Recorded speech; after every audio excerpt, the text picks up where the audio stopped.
Hello everybody, welcome to my studio, just making sure everything's all right. My name is Michael Markowsky. Today we're going to make a painting together, and we're going to make a painting by another one of my favorite artists. This time, probably somebody you might not expect, Thomas Kinkade. And for some of you, that's fantastic, and for some of you, you're absolutely shocked. And we'll get into why Thomas Kinkade is such a polarizing figure. And there's probably many of you who are surprised to hear that are totally surprised that why Thomas Kinkade, of all people, why would he be a controversial figure in the art world? Again, we got a lot of time to work on this painting. So rather than just talk about it right now, we'll do that while I'm doing some of the painting, and hopefully while you're listening and painting along with me as well. So let's dive right into it, because today this is, I wouldn't say it's like extremely complicated work, but it's going to be one of the paintings that might take us a little bit longer, so we want to get right into it as quickly as possible. I'm going to show you a few things on the screen to, what do I want to show you? Okay, so the very first thing that I'm going to suggest that you do, maybe while I'm blabbing on, is if you look in the link below, or the video description, you'll see something saying a link to the print out the outline or the drawing. I can't remember how I've worded it. But if you click on that link, it's going to open up a Dropbox folder, and in this Dropbox folder there are some files. You click on today's episode, the Thomas Kinkade one, and you'll see that there's the painting itself, a small version, right? And then a PDF and a JPEG of the outline. And if we look at what you would download, it would be this. So this is the outline, and this is the painting itself. So usually what I do is I show people how to draw the painting out. Maybe I'll still do a version of that just to kind of get started. For those of you that don't have a printer, I'll draw it out really quickly.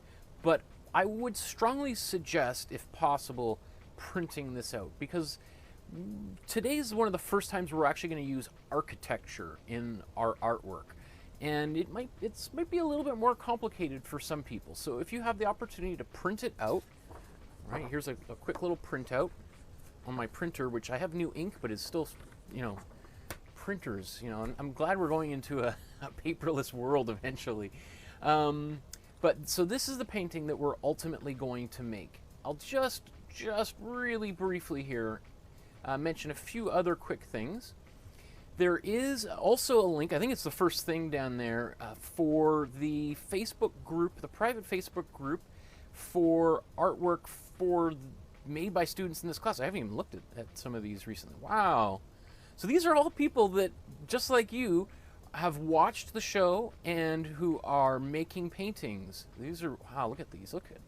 So I'm going to go through all of these on a future episode. I think on Saturday, this Saturday, I'm going to do a special episode where I'm going to look at the artwork that you guys have sent in. So if you want to take a picture of any of the paintings you've made so far, of the last 10 or so, send them to me as quickly as possible, either through the Facebook group or through my Facebook page or through Twitter or Instagram or email. If you want my private email or my studio email, you can go to my website. There's a link below, and send me a message. I don't want to put it out here because these videos get thousands of views and I'll get spammed like nuts. But if you want to go to the extra effort to find my email, it's out there, not too hard to find. So let's talk quickly about Thomas Kinkade. You'll see that born 1958 and died about 8 years ago. He was 54 years old, so a fairly young man who really at the time of his death was at his peak. And you could see here the company, he formed this company called the Thomas Kinkade Company, and there were stores across North America, like hundreds of these stores that were selling his work. According to the company, 1 in every 20 Americans owned a copy of his painting. I did the math, and it comes out to about 6.5 million households or homes or families, however you want to think about it, owned, according to them, a copy of Thomas Kincaid's artwork. And that could be the original, of which there's, I don't know, maybe 500 or 600 actual original paintings, but then obviously millions of reproductions, lithographs and prints, these glisse, well, it's a kind of a digital print that kind of mimics the look of canvas, or it's on print on canvas. Anyway, he also, just out of a kind of, I think, interesting little side bit here, we went to the same art school together. We weren't in the same class. He's a generation older than me, but the Art Center, College of Design in Pasadena, California, where I graduated with my master's degree a number of years ago. So, let me see, are there any, let's go right to some images of his work here. And what's interesting is his company is still producing new work. There's a whole Disney-themed set of artwork they're making right now, which is you can see on his company's or website, and you can order this actual print itself. So if you're not happy with the results of your painting today, you can go and buy a copy, by the Thomas Kincaid company, the I would say not necessarily original. It's not the original, but it's because I'm sure the original is much more expensive. But there's also a video. It's quite good. It's only 6 minutes long, and it's him talking about this painting itself. I'm not going to play any of it right now because it'll take this video won't be able to be played if I play somebody else's content. But here's him standing next to the painting, explaining a little bit about how it's made. And if you look at his profile here on YouTube, you can also check out dozens and dozens of videos. And let me see. I would just want to point out that there's a number of videos. These ones that are about 30 minutes long, 28 minutes long, are actually really good. It's mostly just him in his studio talking about the making of some of these paintings. And I watched a few of them. There's a bunch of them. I'm not going to go through all of them, but I actually was really inspired over the past couple of days looking at some of this work and just thinking about this class. Anyway, so hopefully you've got your printout ready. Let's transfer this image onto canvas. So we'll get ourselves set up here. Here's a shortbread cookie my wife made. Has nothing to do with anything except Christmas. And I'm kind of hungry. And now I need something to wash it down. Okay, so let's get started. Now, I'm going to be painting on canvas boards, and there's links below in the description for the actual boards or board that I'm using. Today's one, this is, let me just put this on. So this is the one that I'm going to use for today's painting. It's this Fix-Smith brand. And when you, and there's another one that I bought. They come out to like $2 a board. And I think they're a little bit higher quality. They feel a little bit thicker than the ones I got from the dollar store, which I used to begin this class. And I think it's fitting that about halfway through the course, we start using better and better materials. Now, I'm just going to put these two side by side here. And can you spot the difference between these two panels? Probably not, except for This one here appears to be slightly more yellow, a little bit of a kind of slightly eggshell quality, a little bit of a warmer quality.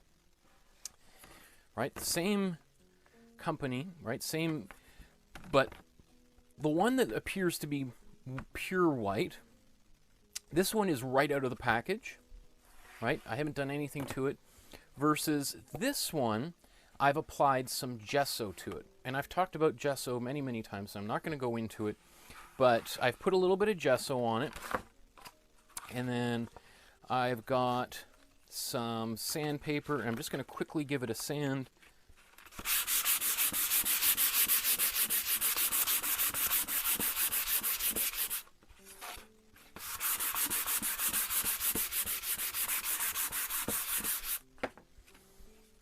Okay.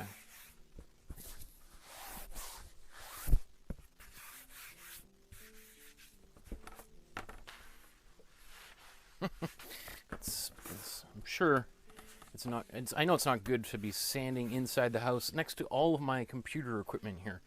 Probably the stupidest thing I can do. But there's probably many other things that are far less intelligent than I do than that. So. Okay, so I'm going to transfer this image onto the canvas. There is many different ways to do this. I've mentioned many of them before.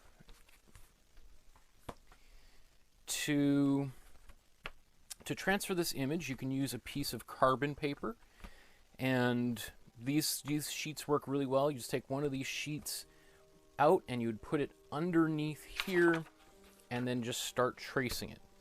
I'm going to assume that many of you don't have carbon paper. Maybe it's a little bit harder to get carbon paper wherever you are on this beautiful planet of ours, so I'm going to just use a little bit more of a low-tech way of doing it. And I know I've demonstrated this before, but let's get this started. So I'm taking a pencil and I'm just gonna go all the way across here.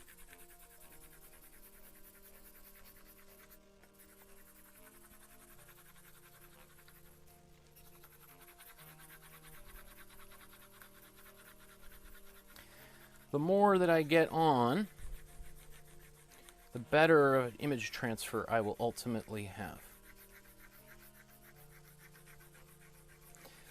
Hopefully I have, over the past 30 episodes or so, encouraged you to go out and get some of that carbon paper or graphite paper, because I do think it does make this whole process a little bit easier and you get better results than this.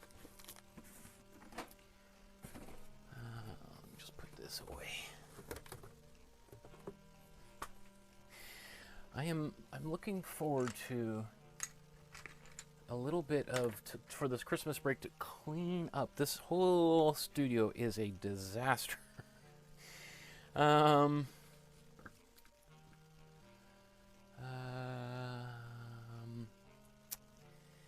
Okay, so just looking at the chat here. I love that there's this community of people that's formed here, and you guys are chatting away. Okay, so let's see. I wonder if I've got enough graphite on the back here. Let's just people to actually see the difference. Obviously, I want to make sure that this thing doesn't, I'm not moving my original paper. I'm also reusing the one that I used for the Rembrandt here. I don't know, you probably can't see. Maybe. Can you see any? It's pretty subtle, but there is. I have used this graphite paper already once before. Oops, now this thing's sliding around. This is going to be. Okay, I'm just. There we go. I'm going to do this again. I'm going to use a different pencil, different color. So I'm using another piece of carbon paper again, and it's it's likely that there's going to be a few little gaps as I go over some of, you know, where there isn't any carbon left to transfer onto the paper, but for the most part, it should come out pretty good. Good enough, anyway. Again, I'm not using this to get total precision. I'm just using this to save myself some time so I don't have to kind of think about like how to completely eyeball this whole thing and draw it all out. From the feedback I get from you guys, that being able to print out the drawings in this way has been really helpful. So that's why I've gone back and tried to make the drawings for even some of the earlier episodes, so that if anybody wants. So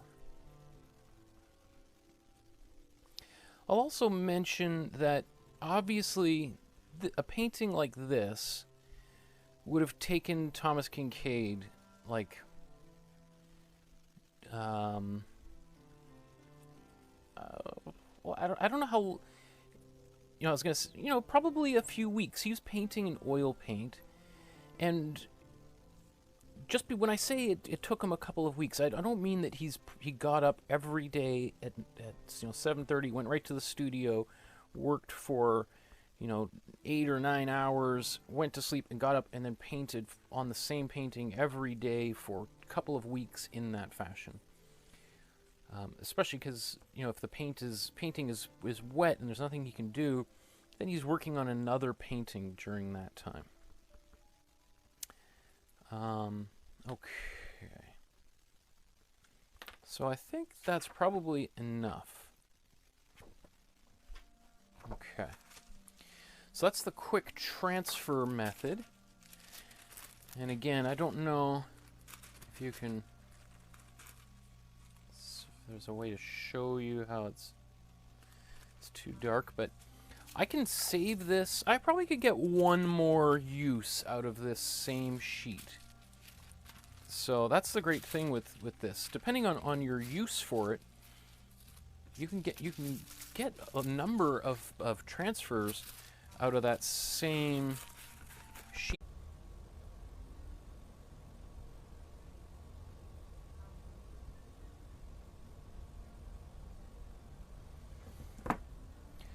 Okay.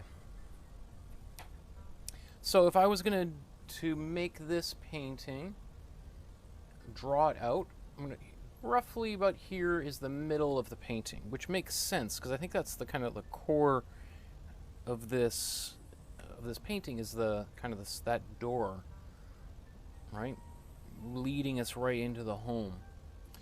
So what I would do is let's just kind of start over here with like a triangle.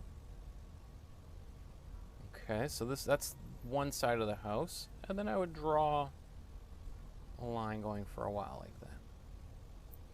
And then another one going, maybe not quite this angle, a little bit different, right? So if you can imagine that going kind of like this.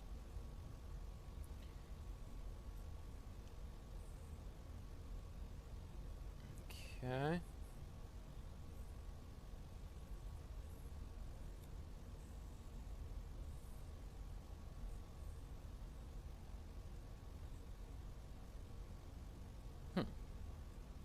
I guess this shouldn't be quite so high, should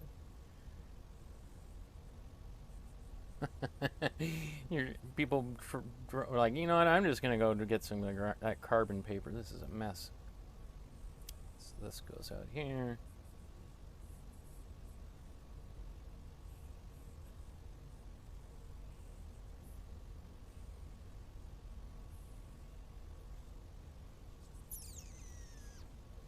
So I'm trying to think of like this is, if I was going to build this house, I'm going to kind of draw as much of it out as possible.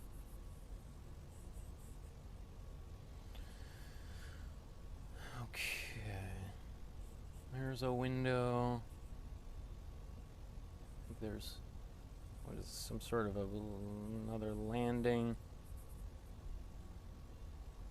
This balcony.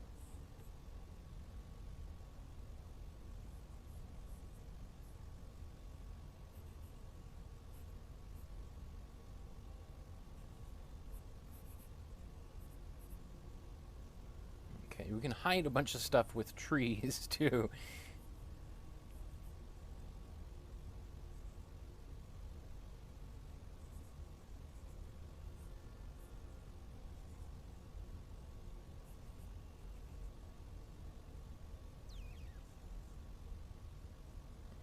Okay, this is like a picket fence here somewhere. We've got these steps. Here's this arch.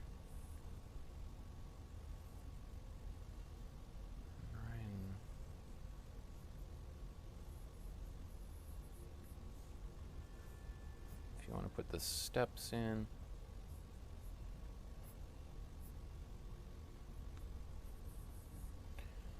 Okay, so you can kind of like build up a bunch of bushes on either side here if you're... Got the trees here. Oh yeah, we got this chimney.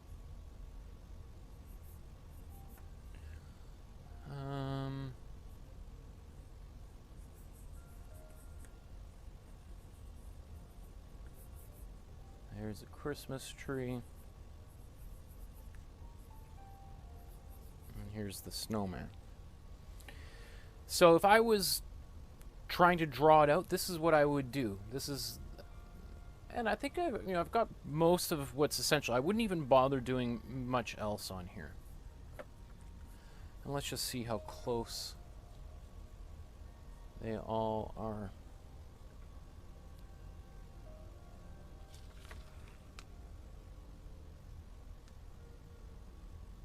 Okay, so here's my quick sketch, and then here's the transfer version. Okay.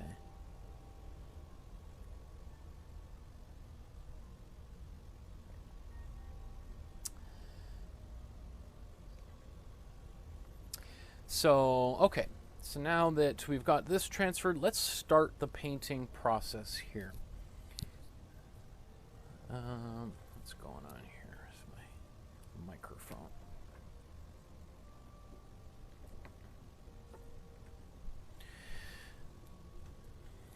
Okay. So, what colors are we going to use to get this painting done? If you take the time to watch some of those Thomas Kinkade videos, which I highly encourage you do, because I think even if you're not a Thomas Kinkade fan, and I would say Thomas Kinkade is one of those artists that is, he's both really easy to like and really easy to dislike. And I think one of the reasons why some people, and I'm not going to talk about his faith, which is maybe one reason. There's definitely, a lot of people in the art world tend to be, on like atheists or just, non-practicing religious people. And Thomas Kinkade is, very overt about his Christian faith, right? Which doesn't bother me in one bit whatsoever, but for some people that drives them nuts or turns them off. Although if you think about the history of art, Michelangelo, Leonardo, Caravaggio, Raphael, El Greco, all the great artists were worked directly with the Pope, right? So, and all their great artwork is of biblical stories, essentially, right? But that's a whole other thing. But I think Thomas Kinkade, in terms of his technique, I think one thing people don't like is there is this a heavy reliance on pastel and on blending, which we're going to talk about as we start painting here, that has a particular kind of look that is very easy on the eyes. And I think there's a lot of people that look at paintings like that and they feel like maybe painting shouldn't be so easy on the eyes, I guess. Although if you think of like Henri Matisse, he would say art should be like a comfy chair, right? A great painting should be like a nice chair that you can kind of ease into and lose yourself from the complexities of the world around you. So maybe Matisse and Kincaid would get along really well. I don't know. Anyway, okay, so let's get starting to paint here. I'm going to blab on about all this stuff. Okay. I'll talk about all that as we go here. So let's get the paint out. What's really surprising to me about watching him on his videos, those longer videos, paint, is I was surprised at how intuitive his painting process is. Like he does a lot of very rough sketching onto his canvases. I, in my mind, sort of pictured him having everything kind of set up and kind of doing this process, like maybe working from a photograph, transferring it onto a canvas, whereas he paints very impressionistically, right? If you remember when we did the Berthe Morisot painting of the flower, or the vase of flowers, and if you remember the way that I paint, we drew it out really quickly, and then I kind of very loosely painted it. That's precisely the way he works. He just very loosely scribbling things in and slowly refines it. That is really surprising to me because I did not expect him to use that particular method.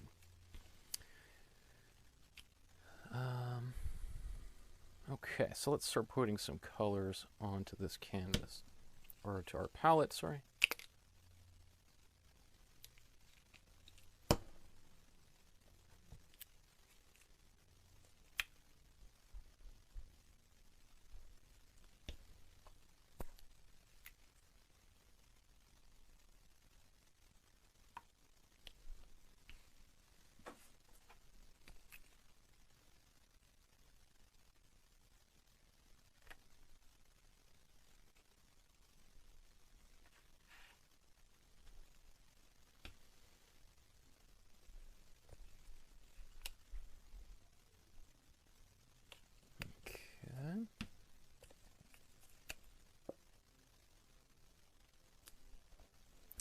And I'm going to use a little bit of black today as well, because I would say one of the big secrets, if you're thinking about like his technique as an artist, the two secrets I would say are blending, and we'll talk about how he blends, and the use of gray and various different tones in his work.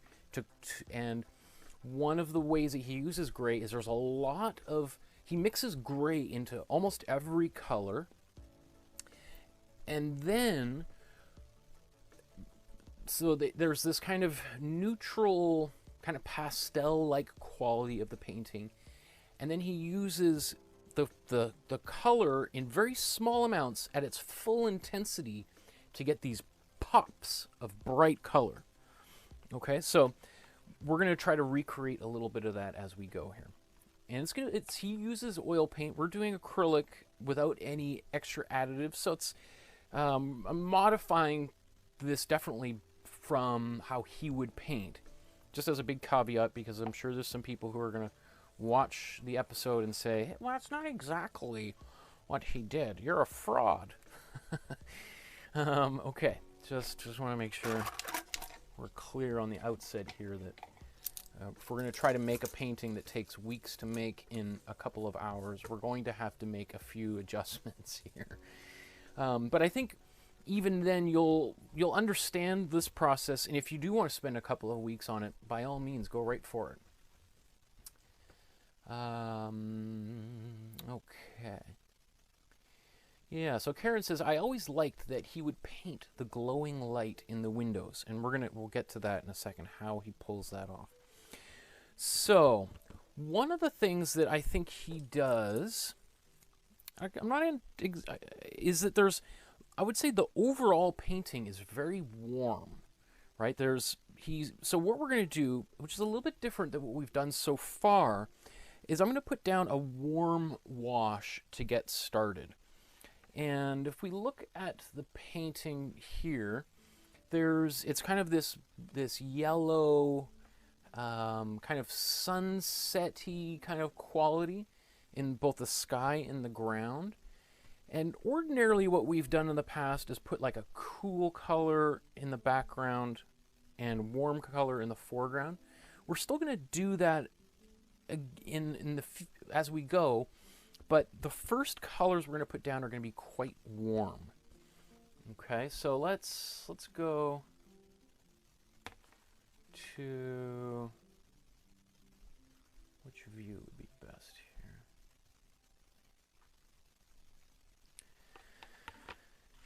So we're going to take the warm yellow. We're going to take a little bit of warm red. So we're going to get a kind of orange quality going here. And kind of this orange sunset kind of quality is what I want on this painting. So got a bunch of that, and we probably need a little bit more.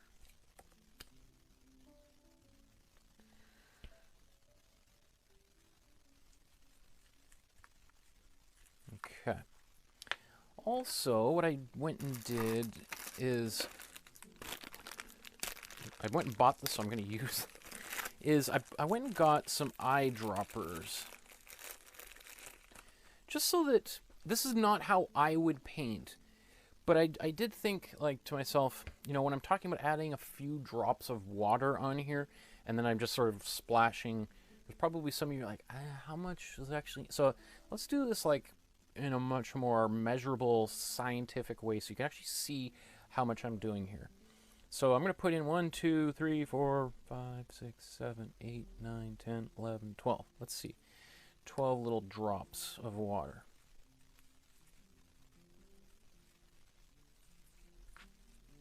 Right, so not a lot of water. All right, when I tell people don't use a lot of water in your acrylics, I think a lot of people are surprised. They think that they should have a ton of water. Okay, so I'm going to take this and I'm going to just spread it over the entire surface of this painting. So what this is going to do is kind of create this warm, glowing quality in this painting that his paintings are famous for, right? Or at least him and his company claimed as famous, or they made it their, you know, the painter of light is his kind of trademark, you know, although that was also the how people used to refer to Turner, JMW Turner, the famous British painter. And if you've heard of the Turner Prize in London, Turner is like the most beloved painter in all of England. Just as like maybe Tom Thompson or Emily Carr would be here in Canada. Who would be the most beloved American painter, could I think of? Is Gilbert Stuart, was he American or is he English? Gilbert Stuart painted famous painting of George Washington. Okay, so right now, like that's like quite bright, like orangey kind of thing, right? So what we want this bright color that is going to be kind of underneath everything else, giving it that warmth that is just going to constantly be trying to bubble through all of the gray that we're going to put on here in a few minutes. So if you remember the Morandi painting we did something kind of similar. We put a kind of a bright, well, it wasn't super bright because his paintings were very gray, but we put a brighter color and then we subdued it with some gray over top of it. So it's in a way unlikely kind of comparison. Probably the first time anyone's heard Thomas Kinkade and Giorgio Morandi in the same sentence.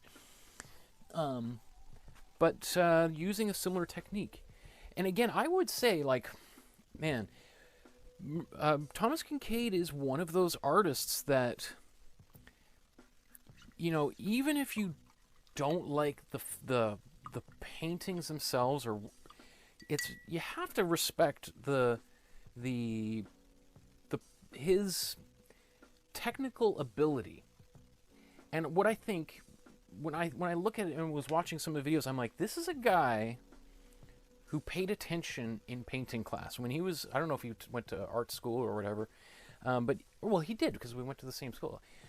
So he really paid attention to the technical stuff and absorbed it, and sort of like weaponized it, right? He knows how to paint really well very quickly, and, you know, clearly became super successful from that, right? Okay, so earlier this morning, some of you may have seen, I was making, or I should say, finishing my Bridget Riley painting here. Is this the right way up?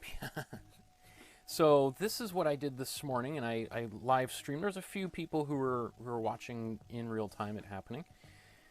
And I also began one, or this is the one that we worked on last class. And I worked on it a bit more with my daughter. And our daughter came downstairs and did some finger painting on it. And I've subsequently put more tape on it and got it primed with a little bit more of the medium. And her and I are going to paint on it a little bit more. But I just thought I'd point that out. And I still have the hairdryer that I was using. So now that this is all wet, and just to speed up the process, I'm going to use my hairdryer.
So that comes in handy, having a hairdryer. Now, I would say probably that would be the last time I'd want to use a hairdryer for today's class, because one of the things that he's doing with this blending is it's very easy to do with oil paint, because oil paint takes like days, sometimes months to dry.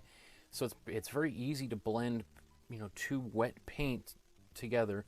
When we're using acrylic, generally, paint is drying very quickly, so we want to be kind of on top of things. So what I'm going to recommend that you have is another brush, and this works really well if you have kind of a little bit of an older brush that is maybe just too frizzy, right? So that works really well. Can I reach? Let me see if I can stretch myself out just a little bit.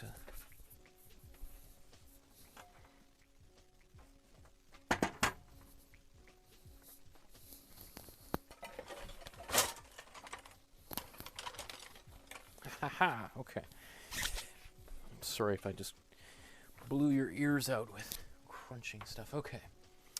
So, here's a fan brush. And this kind of brush works really well for kind of doing very delicate kind of blending. I'm not going to use it today just because I know that most of you probably don't have a brush like this. So I'm not going to cheat and use materials that you don't have. But that is one of the reasons why you'd get a brush like this is for doing very soft blending.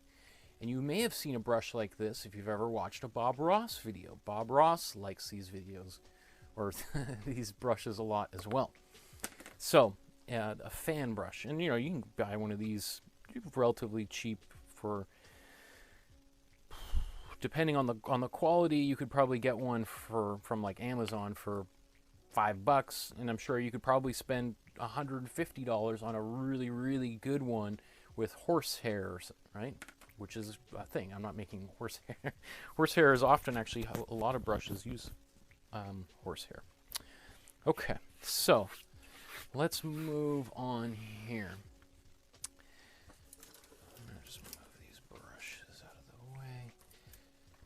So another thing that Thomas Kincaid does is he often works from the background towards the foreground. And you'll see Bob Ross, who we're going to paint next week, does a very similar sort of process. I would say most artists probably work that way, work from the background towards the foreground. But the two of them do it maybe most famously, whether you know it or not, but that's how they do it. Okay, so the first thing I'm going to do is I'm going to mix up some gray, a neutral color here. So I'm going to take my white, take a little bit of black.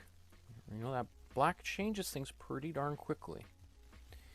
So I'm not going to put too much in there.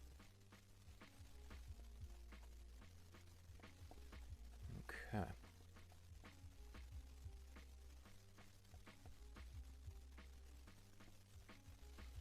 So I got a nice gray color here. And let's see, what should we paint first?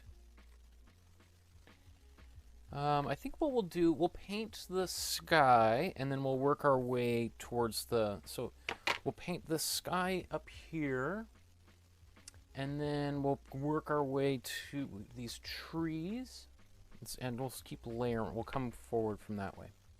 So I'm going to take this gray, and we're going to put this in, actually it's a little bit too gray. I'm going to take this white, we'll move this over here. I don't want it to be too dark.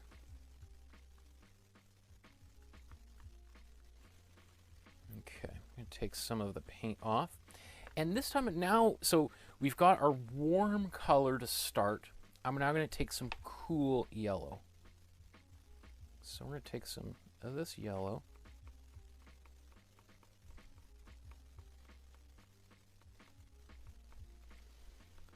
Let's see how dark. So I need a little bit more white. So I'm just sort of testing. Okay, so I got this big brush. I don't want that too big of a brush to do some of this stuff. So I'm gonna move down to a little bit smaller. Come on, this kind of size brush. Okay, so here's I got this gray. I'm also gonna take just some pure white and do this.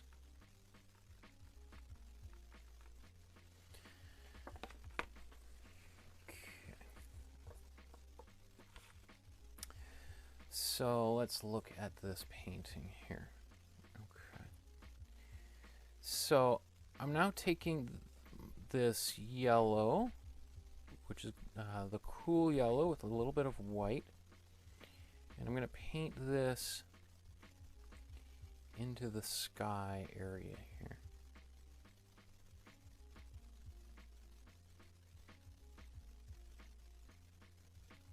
I'm going to go right over some things here.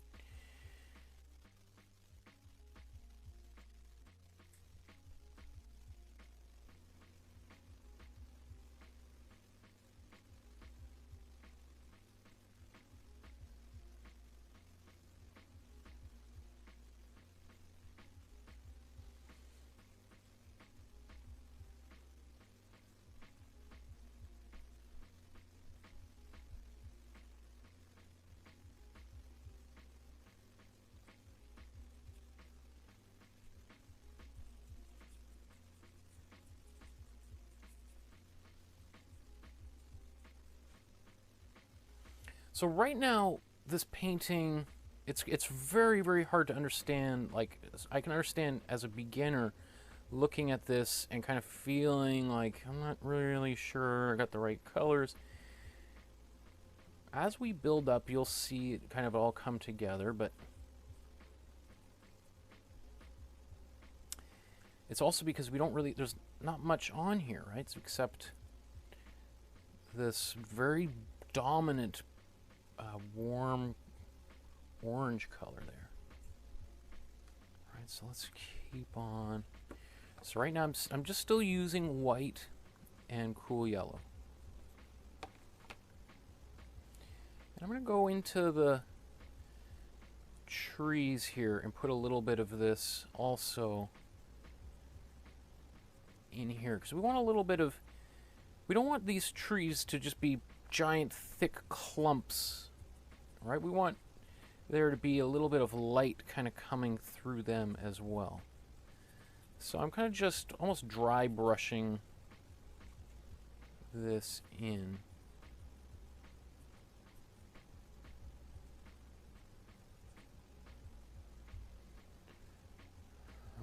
Okay. Now what I'm going to do is I'm just going to take a little bit of this gray and mix a bit of this into my color that I've got. A bit of this gray. Let's take this and, you know, as if we're kind of painting a little bit of, just a little bit of texture in here. I'm kind of making little cloud like forms, very delicate here. Just painting, just because I want a little bit of variety in the sky. I might come back and add more to this later on.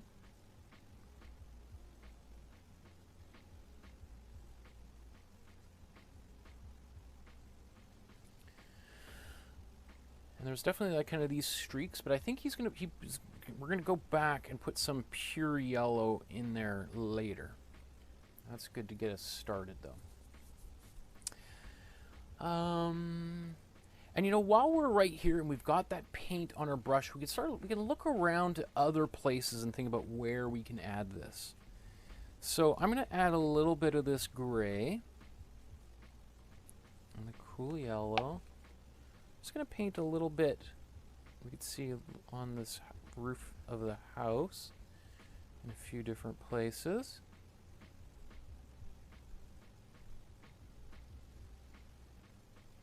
Okay, maybe I'm going to put a little bit on this tree. And I know you're like, but that's not gray, it's yellow. You're like, yeah, it looks very gray right now.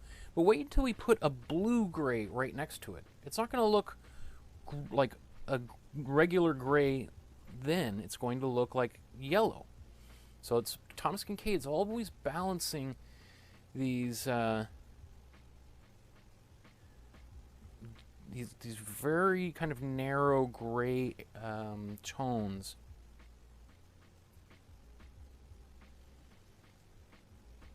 I'm going to put a little bit of this as well, just on the path. So these are kind of like little reflections that are coming up right from the sky.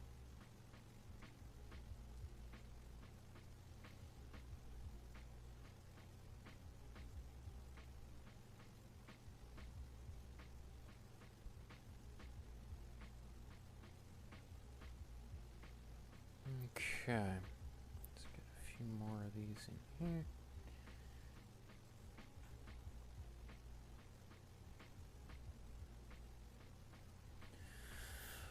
Okay, so we're going to keep on moving forward kind of quickly here. So next thing I want to do is I'm going to mix some, I'm going to take that gray, but I'm going to add some purple to it. Right, so I'm going to wash my brush here.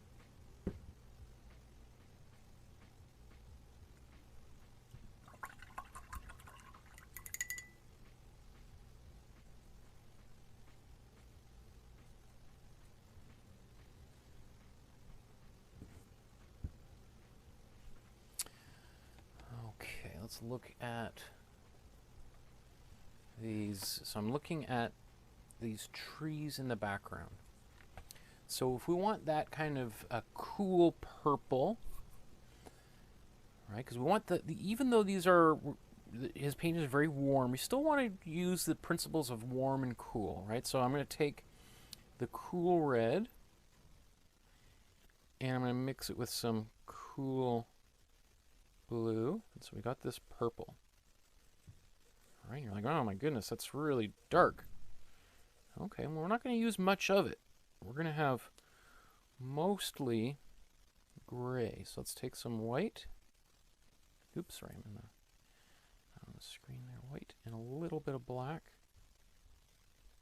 Let's mix this together. It's going to be mostly white gray. See, so this is just still way too dark, but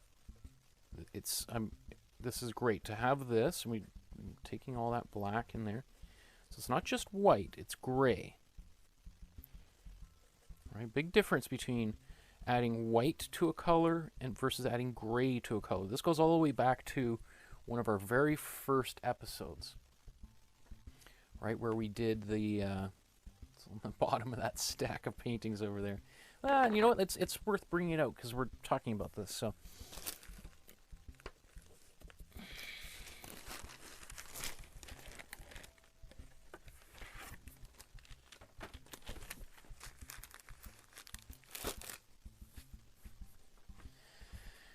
all right. So remember when we did this value scale? I'm sure some of you are just watched like, yeah, okay, I got it.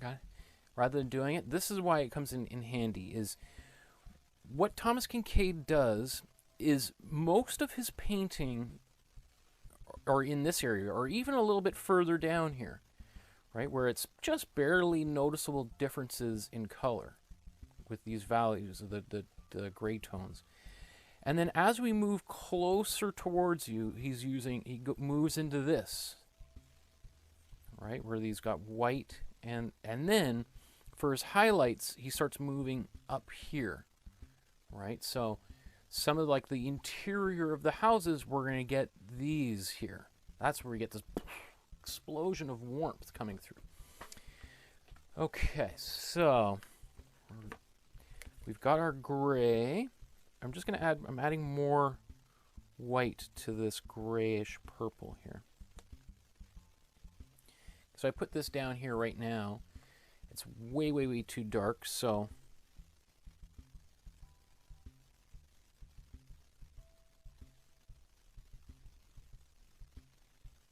you can see I'm just moving around on my palette trying to find clear space just to add.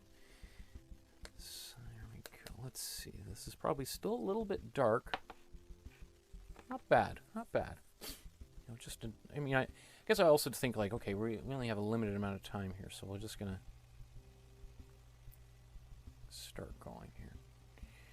And so remember how when we were applying the paint with the Impressionist painters, and we're just sort of like dabbing paint around. Yeah, see, that's definitely a little bit too dark.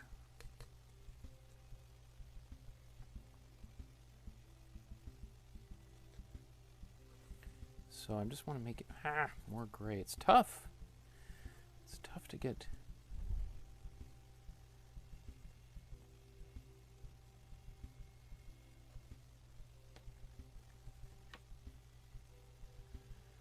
Oh well, once you get the idea. Okay, so I might have to come back in here and just add a little bit more white into some of this gray.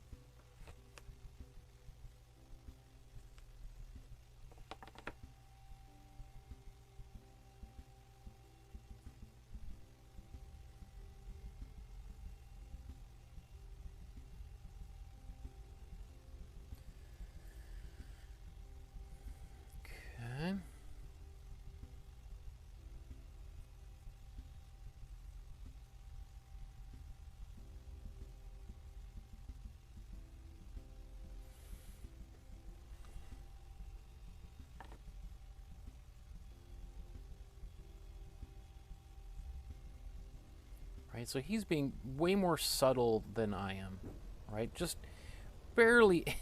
I mean, mine looks like quite heavy-handed compared to his, right? So we're going to need a lot more white.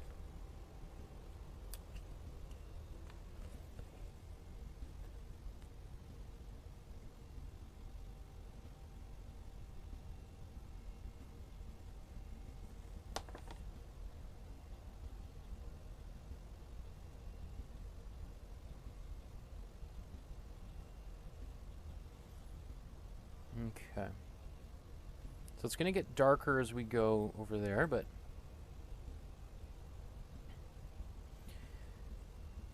so I kind of, in fact, I put on just way too much paint, so I'm just going to wipe some of it away here so that I can get back to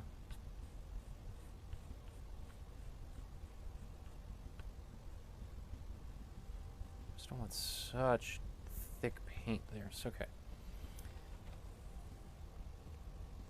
Let's do this again.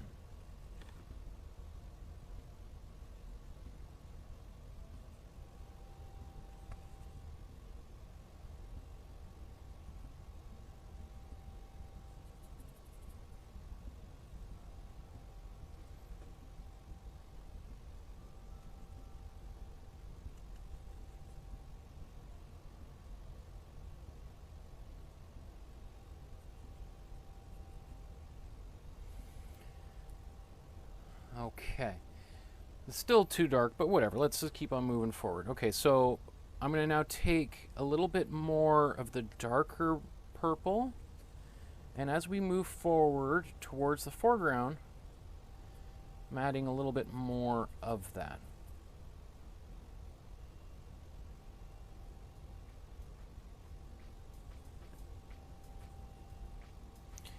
And let's put a little bit of a couple drops of water in here. All right, you can literally see a couple of drops, right? Or that was just one drop in what I'm using right now.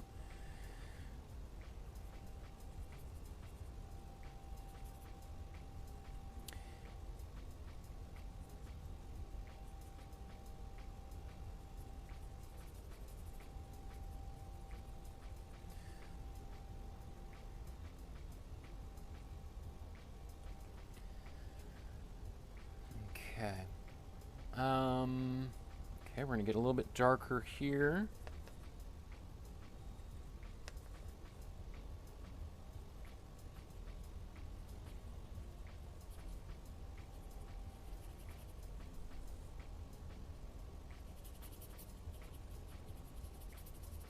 So you see how I'm kind of like scrubbing it in? I still want as much of the warmth to kind of come through. I don't want this to be too heavy of a block of this tree here. So similarly,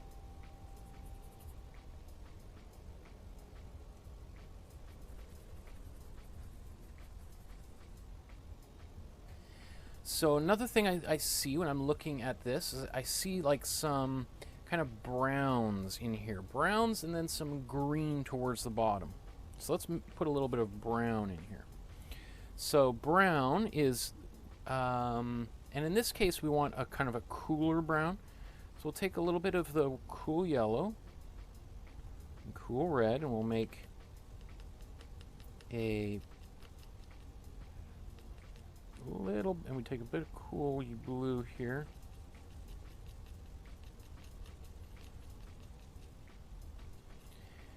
Right, so this is on its own is a kind of a, because we've got all these colors crossing the neutral core, is kind of a brownish kind of color. But now we add some white and, oops, a little bit too much black. Get a gray. Now let's take that, this green,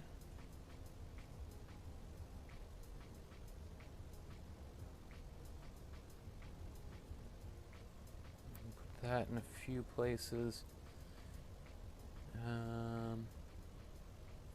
kind of towards the bottom.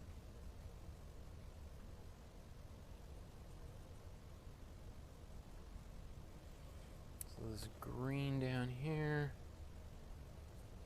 I'm just going to add a little bit more red to it to make it, and a little bit more cool yellow to get it back into a brownish kind of quality. And I'm going to take this brown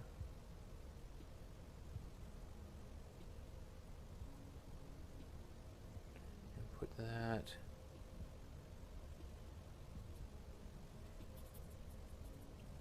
into a few places.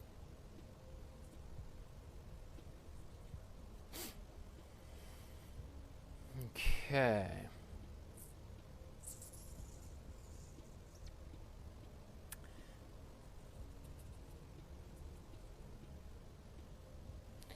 So, in fact, I want even a little bit, there's this kind of just nice warmth going on there. But you know, I'm just going to keep on, we could really finagle in some of these areas, and I want to move. So, next things that I want to do is, I think I'm going to paint the house and some of the snow, so that everything's going to be kind of a bit slightly unfinished, and then we're going to, just in terms of time, what he would do is he would actually get this pretty much almost done, like these, but just rather than me mixing the same colors multiple times, I'm going to paint in a much faster kind of method here. So I want to mix the color for this kind of teal that's going to go on this, the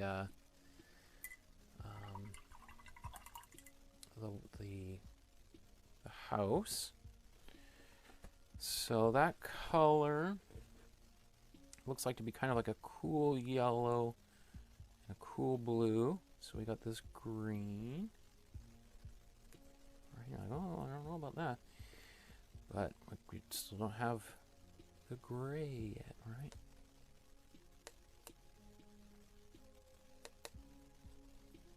So mixing some gray into it. It looks a little bit more blue. There we go. Okay.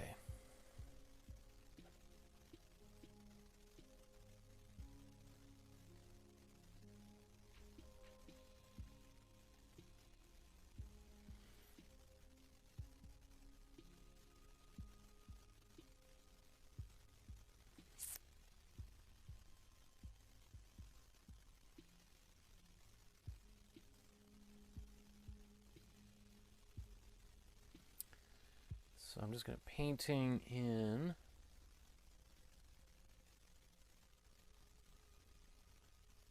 a bunch of this. You don't have to, if you paint over the windows, that's okay. We're going to go back over and paint, especially at the very end, some colors, some of this warm color that's going to help make it really pop.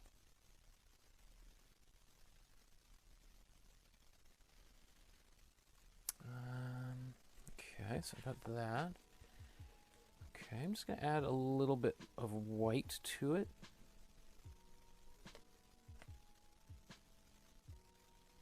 Some of these areas under here.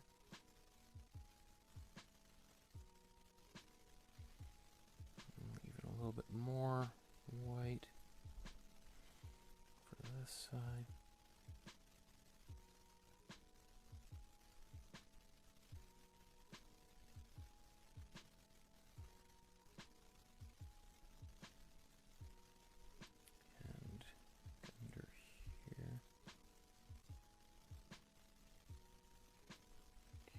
And you know, I'm always looking to see where can I take this same paint that I've got on my brush and apply it elsewhere before I start washing things away. Let's see, put a bit under here.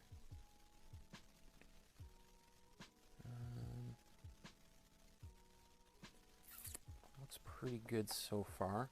Might have been a little bit intense with these. I could have maybe had a little bit more gray in them, but you know.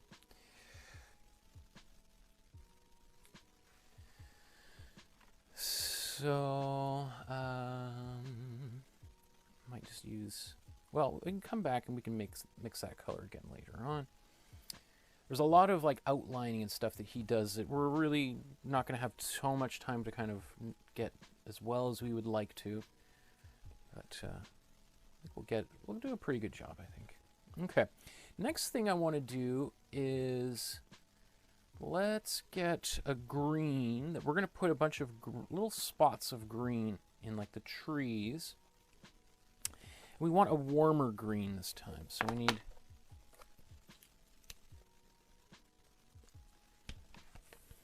some warm yellow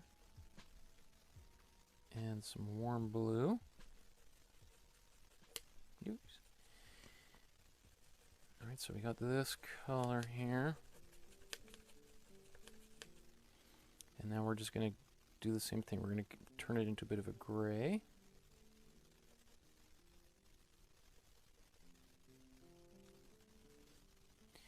Now he also uses a palette knife to do a lot of this. You can see I'm not using a palette knife. Also just because of time and... Okay, so we got this. Now just, it looks again, when you see on the palette, just like a same kind of green as before.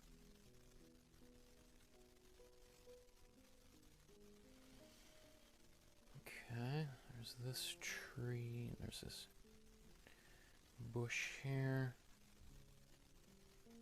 Got some, this Christmas tree.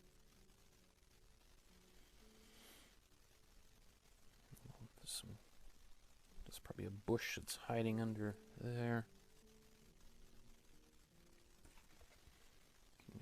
If it gets too drowned out, we can just bring a little bit more color back in, especially when it gets closer to the foreground like this.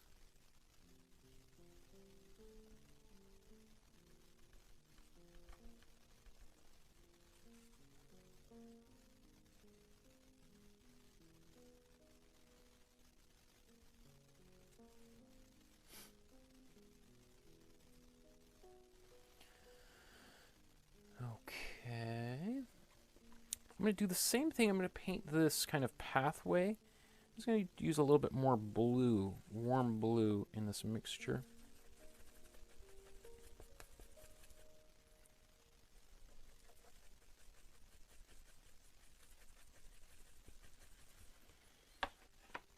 Okay.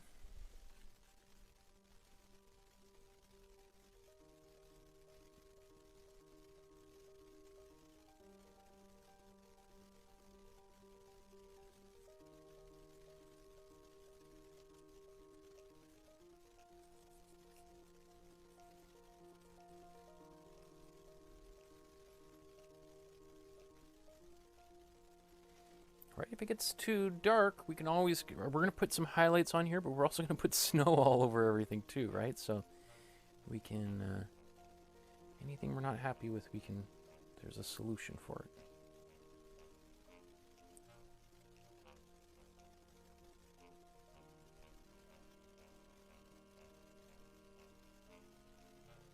So I'm just taking a little bit of this paint and spreading it around to places I think could use a little bit of this before I clean my brush.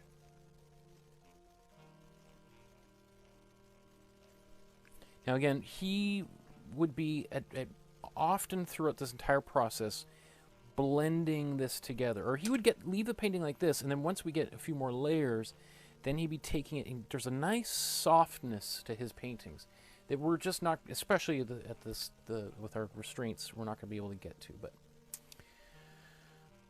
okay, so let me see. What do we want to do next? I think what we want to do, we're going to paint the roof, and we can use that very same color to do a little bit of outlining in the windows there.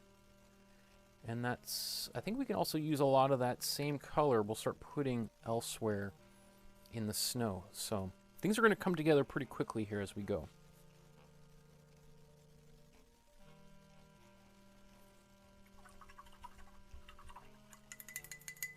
Wow, my goodness, there's a lot of big comments in the chat there. I'm going to keep on plowing ahead there, and I'll let you guys chat away. Okay, so what do I want to do? I'm going to take my my warm blue. Oops, let's actually.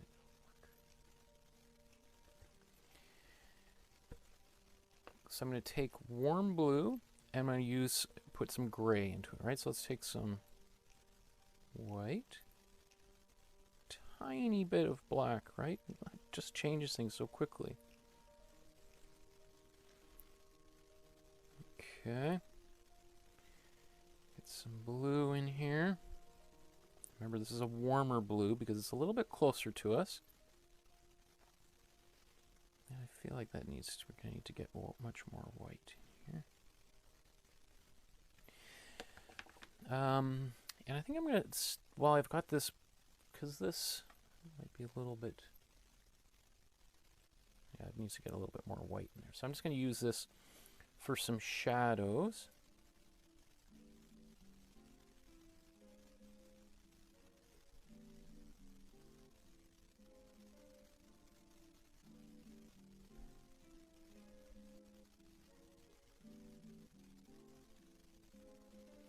And then as I go around, I can then add more and more white to it.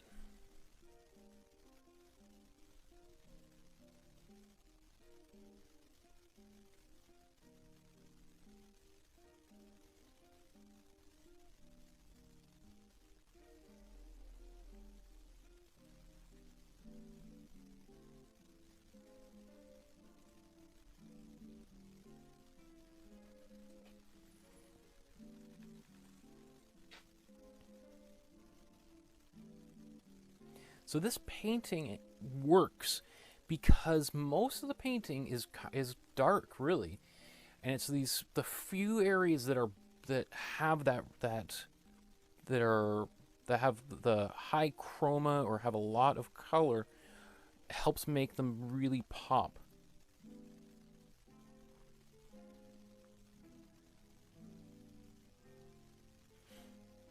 So I think one of the things beginner artists often do is make paintings that have very high, very bright color intensities. And we want to do sort of the opposite. We want to have like very subtle use of color.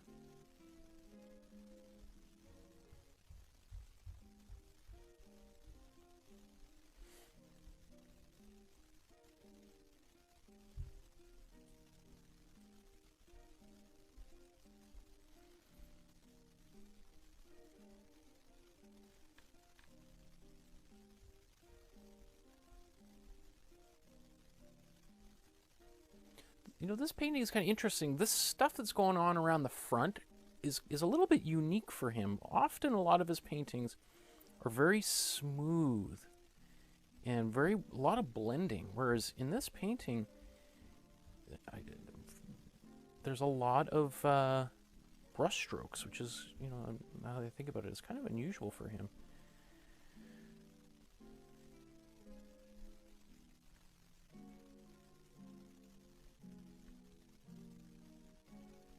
We'll add more color to this as we go.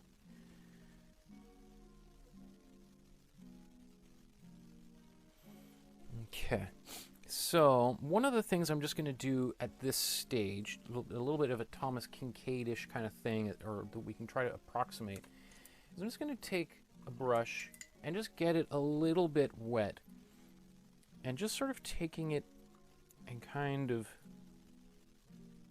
doing a little bit of scrubbing.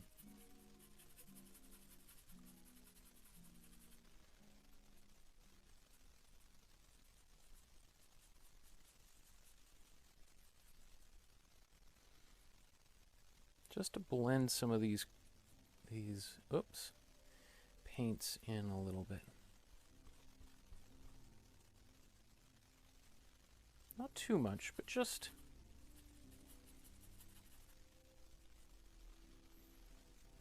okay. Oh, you can't even see what I'm doing. What am I talking about? Oh, jeez. Michael. Okay. So I know things look a little bit rough right now. We still got a ways to go here.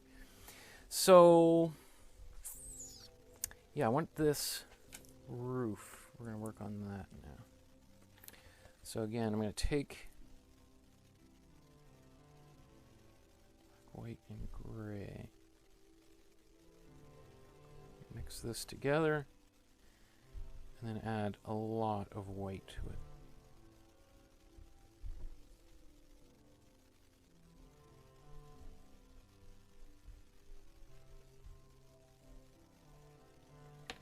Okay, let's see.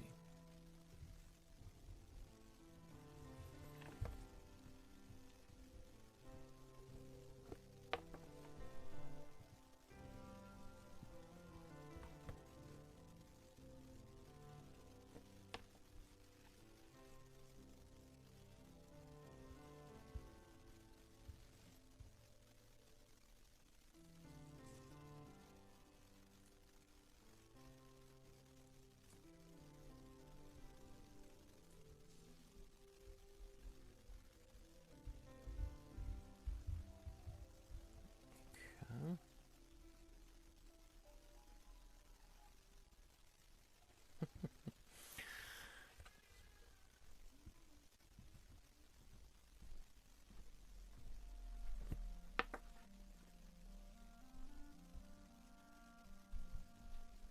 So I'm deviating a little bit here, adding a little bit more blue just to kind of create a little bit more variation. I might have to change some of this. Yeah.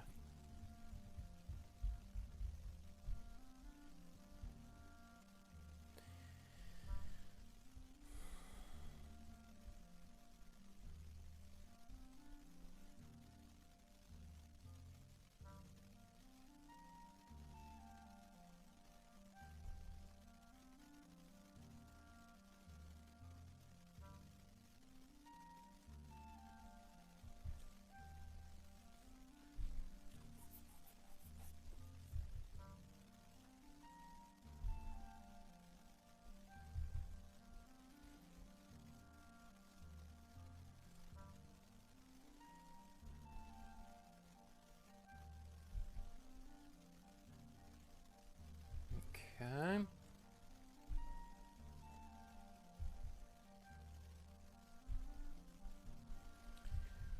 going to take a moment just to do a little bit of outlining. I need a smaller brush.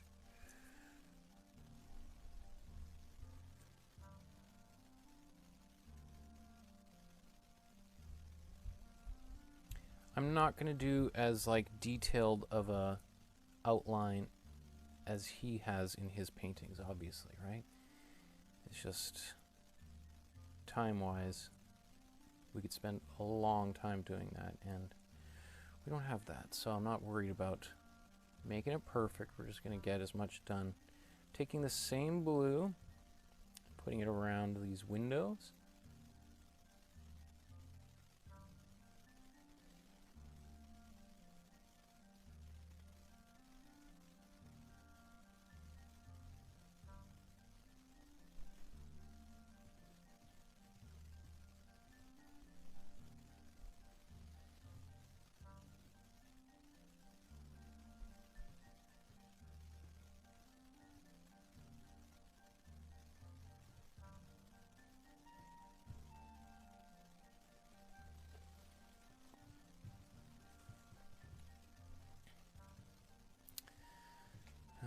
Okay, I think I want a little bit of almost like a skin tone happening inside here for this balcony. So let's do that right. Or actually, you know what? I just want to finish a little bit. So I just took a bit of cool blue so that I could do a little bit of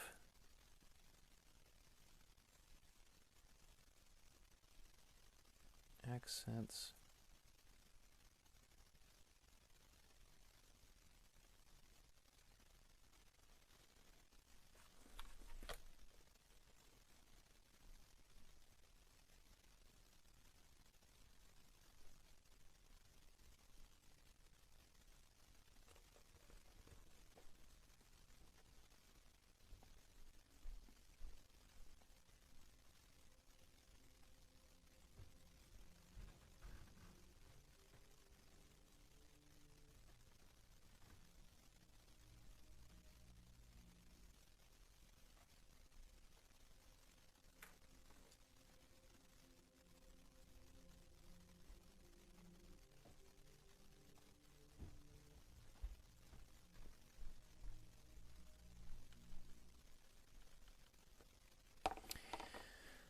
Okay, so, you know, I can imagine if you were making this painting and you were looking at this painting and you don't have a lot of experience, this painting like this could feel like a disaster, right? Because it doesn't look like the finished painting at this stage, right? We're still just trying to get some of the basic colors in place. A lot of this painting comes together at the very, very end when we start outlining things. So we just have to be kind of patient to kind of build up the basics, and then when we start we'll put in some really contrasting colors. Everything's going to pop, and it'll all work out at the end. Just trust me. Just takes a little bit longer than you hope, but or that you'd like, but you know, so does everything of quality, right? Okay, so let's mix a little bit of this skin tone in here. I'm gonna do like a little peachy kind of thing, right? So I'm gonna take warm yellow, warm red, a tiny little dab of blue. Oh, way too much. All right, so it's a little bit of like a brown color. And this time we're going to take just some white. We need probably a lot of it. Okay. And I'm going to need a smaller brush here.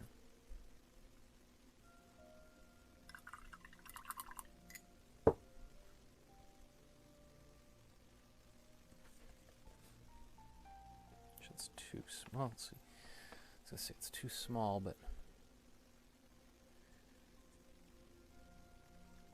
yeah, a little. Well, we can go up to this bit, slightly bigger one here.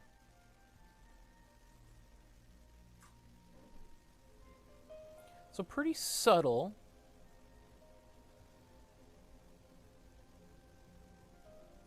It's just about kind of giving us a little bit of a warmth in this part of the painting.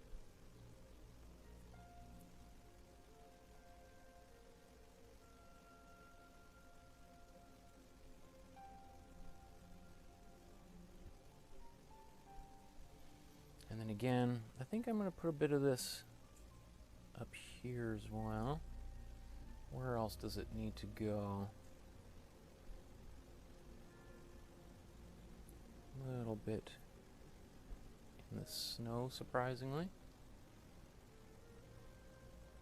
I put a bit of it into these trees.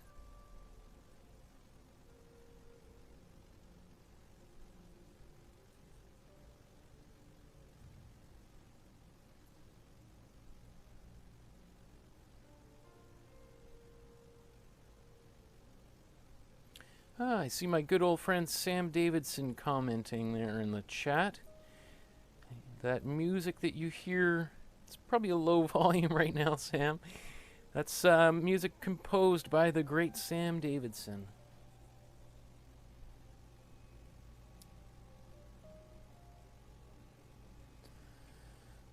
Okay, so just a few little spots of this. Don't do too much. You can see like boom, boom, boom, a little bit of warmth coming back in, right? So it's always this push and pull of like warmth and cool, bringing it back and forth. Warmth and cool and warmth and cool and warmth and warmth and cool.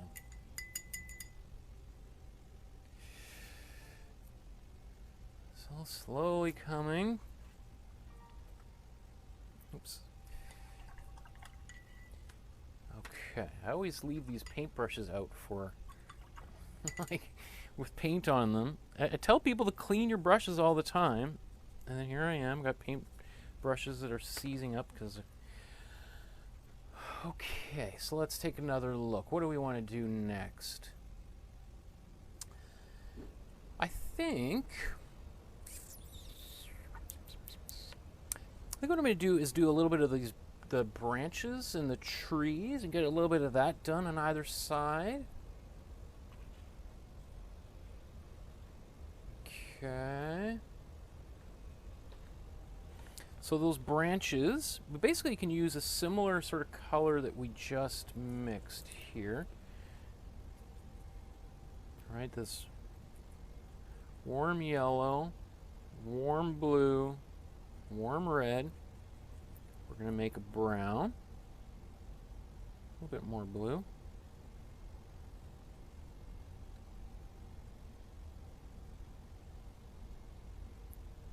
Okay. And now we want a small brush. Put that aside for a second.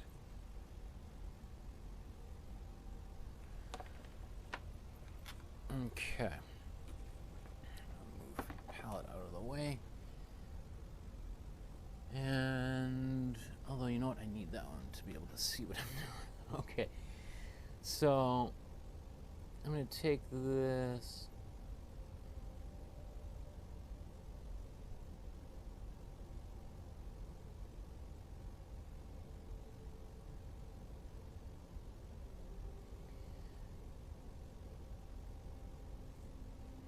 I'm going to go over top of these lines shortly and make them a little bit darker. I'm also just hinting that there might be a few tree branches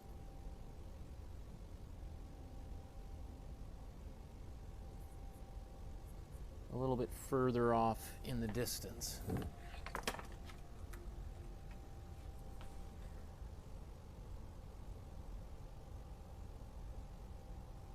All right, so I'm just sort of like dragging my brush across the surface here.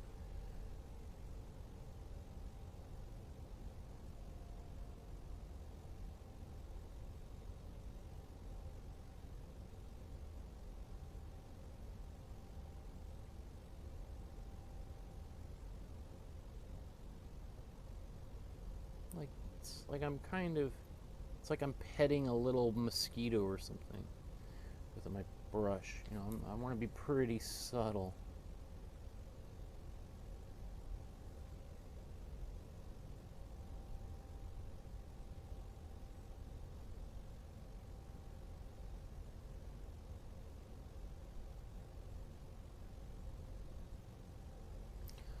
Now I'm kind of eyeballing a bunch of this stuff. I'm not really going off of a plan. I'm just thinking like, okay, where do I want some of these trees? I look at the sketches that I see some lines vaguely in there, and I'm trying to kind of capture a bit of that, but not too worried about whether I get it all or not.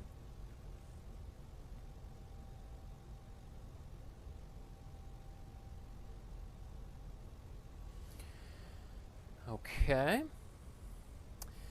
Next, I'm just going to take this. I'm going to add a little bit of cool blue to this mixture now, which is going to darken it. I could add a little bit of black, but I'm just going to add a little bit of that cool blue. And then we can go over some of these. The reason why we've talked about this many times, but I would just prefer to have more color than just going straight to black. And it's just so easy to, when you take black, to just go too dark too quickly.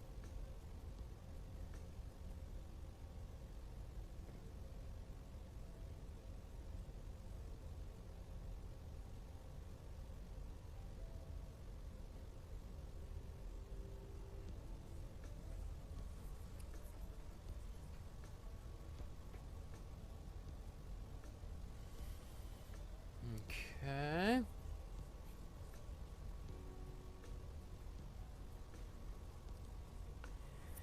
So now what do we want to do? You know, I'm going to take some of the same color, maybe not quite as dark, but come back off here and put, I should have done this a little bit earlier, but when I was painting the trees, but Just gonna for these chimneys here.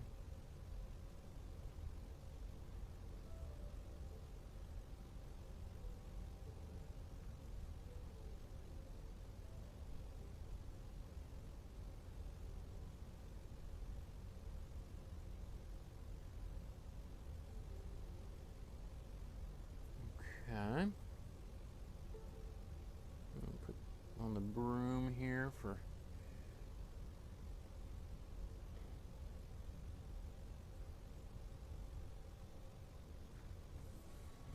Okay.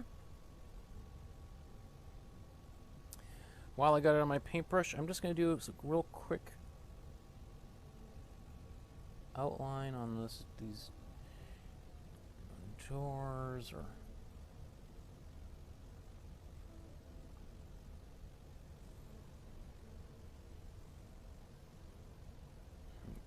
Okay.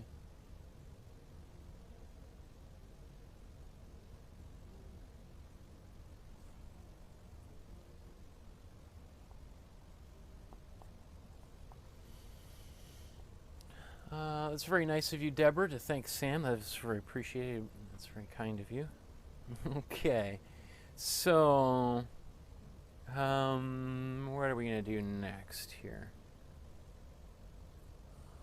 Let's... I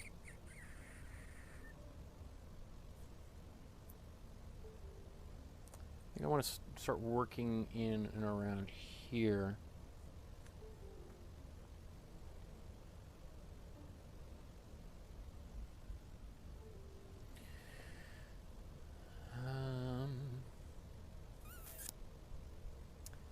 So what do I want? I want to do some of this green that was there. Still got a bit of this green on my brush. Or my palette here, sorry. Let's see if I can.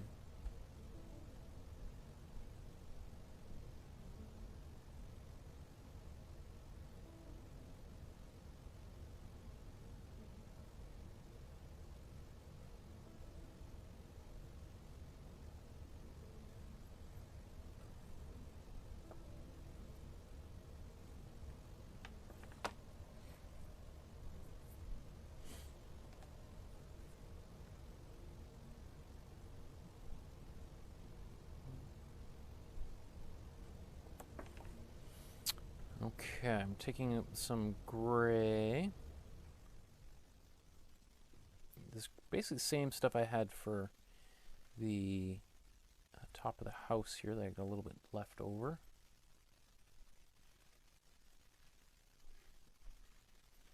I'm starting to get into the details a little bit here.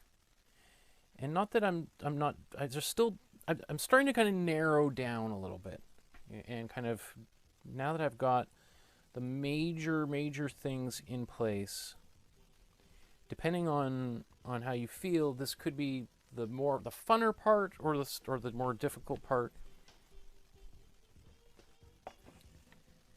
where we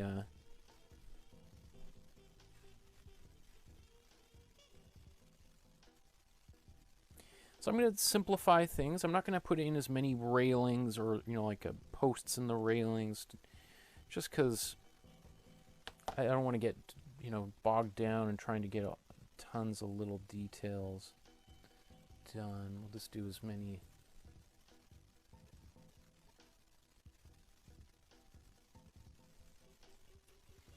Much as we can do, and then we'll call it a day. Okay. I think this should have been a little bit darker down there. So I'll just put a little more greenish kind of stuff under there.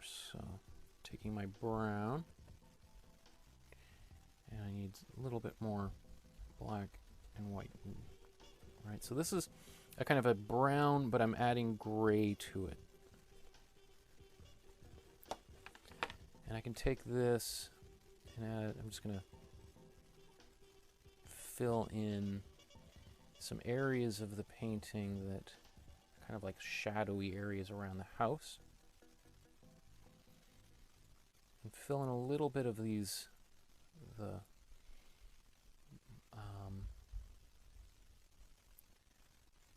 canvas that was kind of showing through there.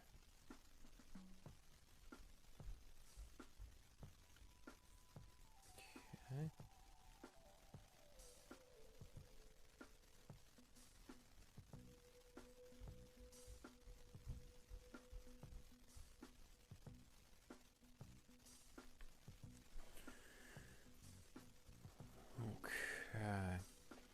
I think what I wanted, I also want this warm tree. So mixing this green.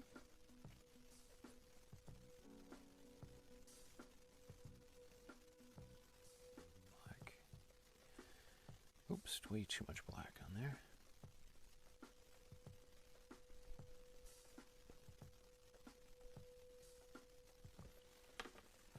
Okay, so let's start putting some green on this tree.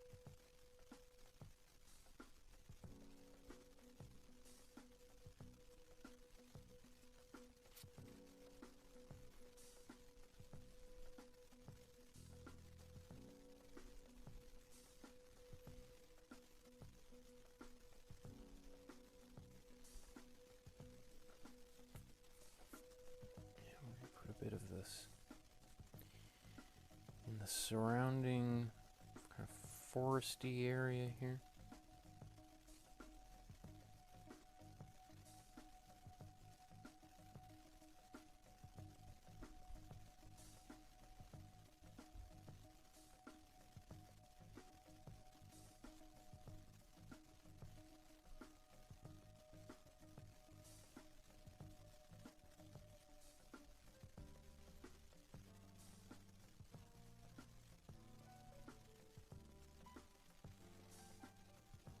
So a lot of this I'm going to be able to put like snow, like white lines on top of here for kind of like fence posts. And that will clean a bunch of this up.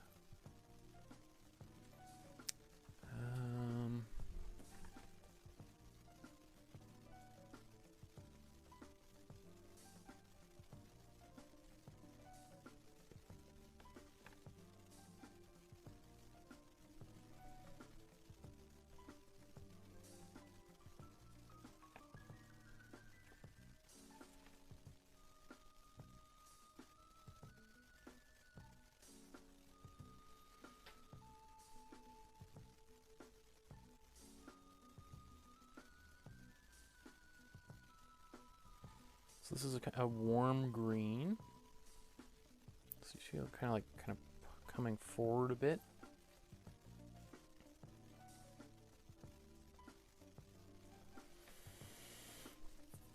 Okay.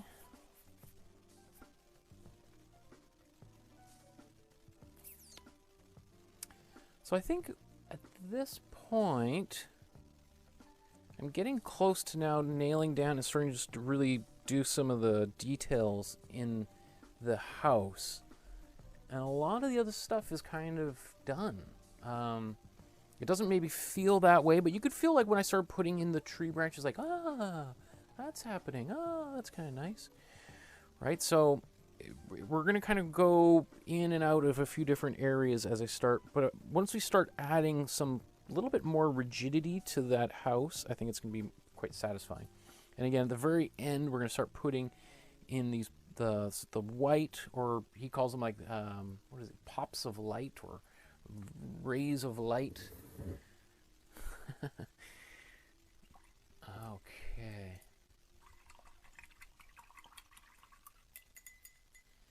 Oh, hi, Laura. How are you? It's nice to see you there. Laura's generously given a very nice gift to our family.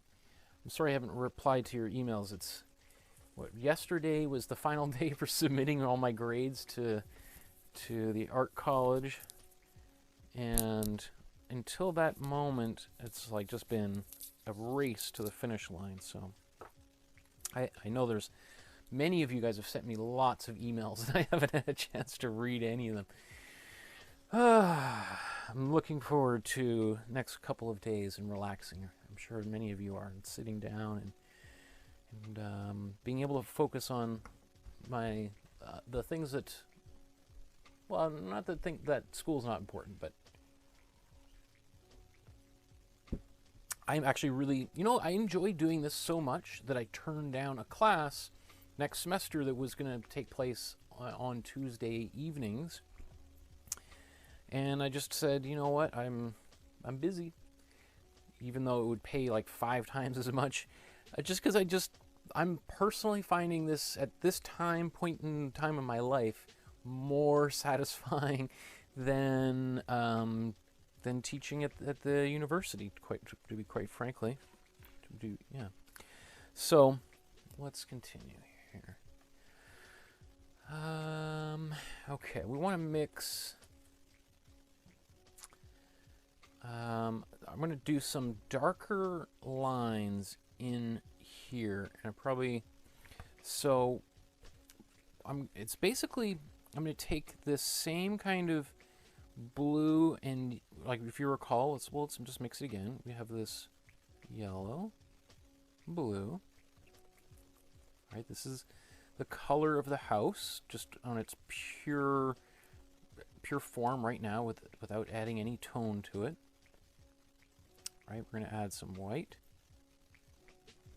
and a little bit of black. We'll make a gray.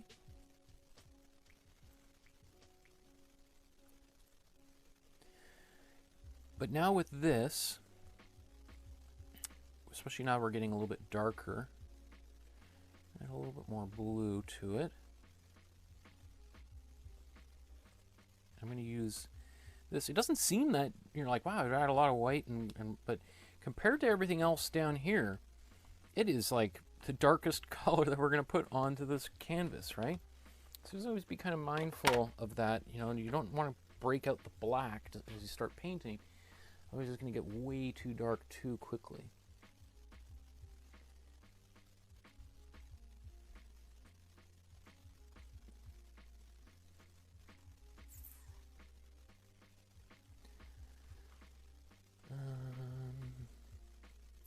Let's just put some of these lines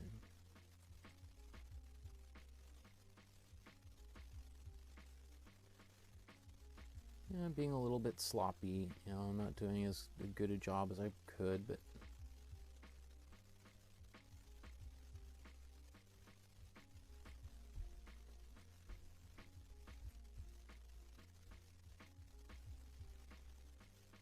you can see once we start adding a little bit of structure to this drawing or painting, it's just gonna like make such a difference.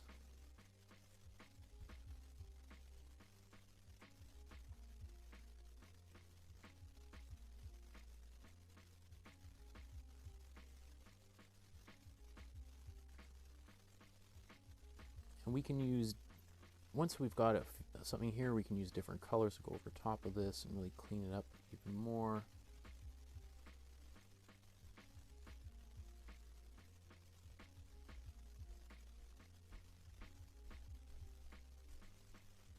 Right, like boom, all of a sudden, wow, that it helps really solidify that house. Just a few little quick lines there like that, right?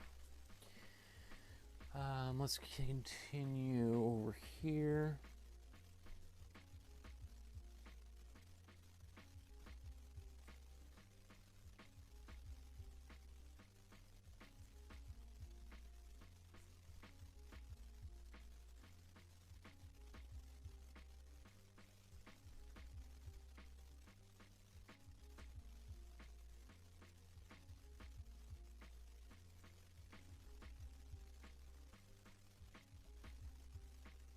If you need to get a little bit darker just because of where things are, you do that.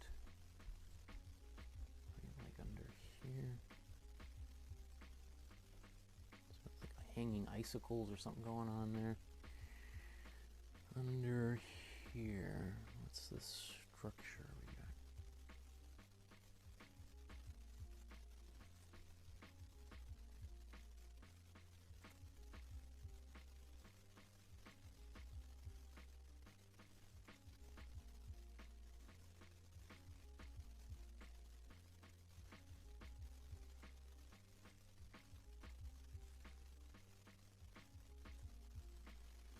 one of the things that's a little bit tricky is when you're working from somebody else's painting, like trying to understand the logic for how, you know, this building is supposed to work is a little bit tricky and frustrating. So I'm not exactly sure where everything's supposed to be and supposed to go, but let's get this tree in here.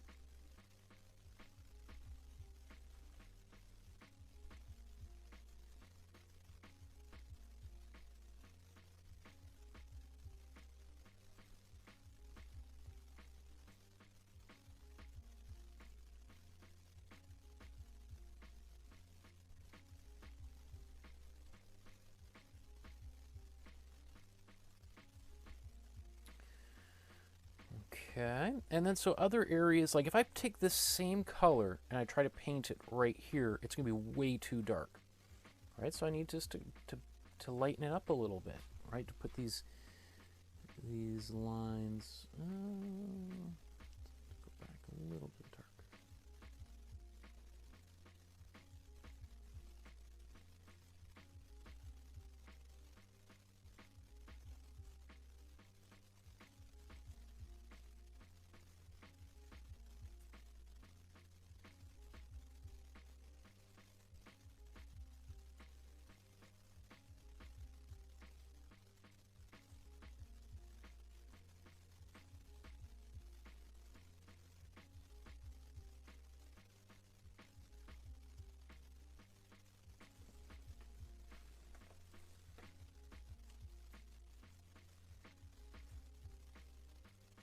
Just put one little droplet of water on there, just to kind of awaken some of this paint, just because it was getting pretty dry and hard to work with.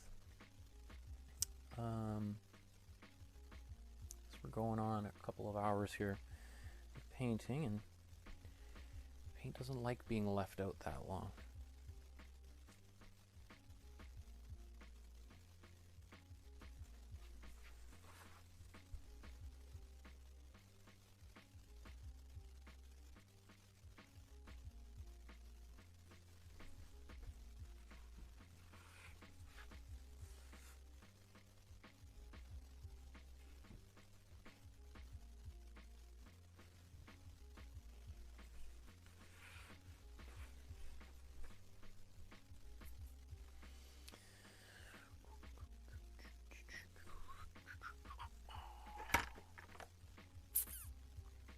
It's going to add a little bit of blue, this darker blue to it. Or sorry, the warm blue. And change that color ever so slightly so that I can kind of get a little bit of this underneath the eave.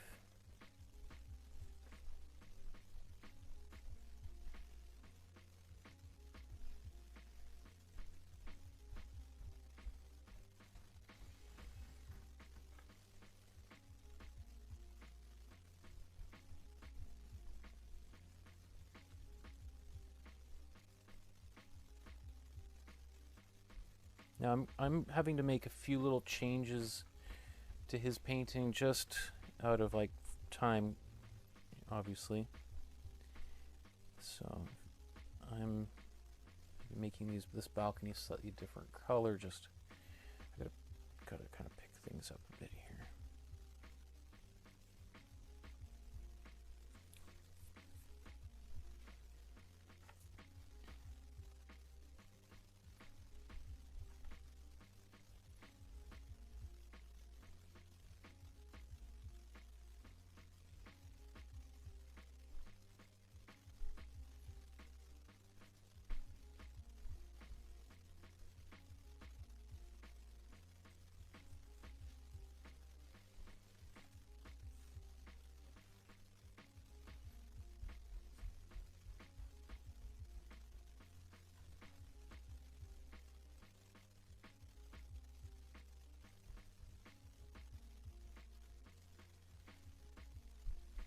And you know, if some of these lines don't match up and the logic doesn't work, when we start putting snow back on top of it, it just all disappears and you got a little bit of a snowstorm, right? You know, don't worry about making it perfect.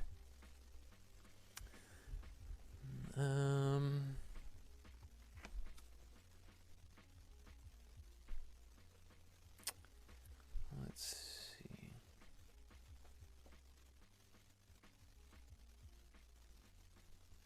Adding a little bit of white onto this tree.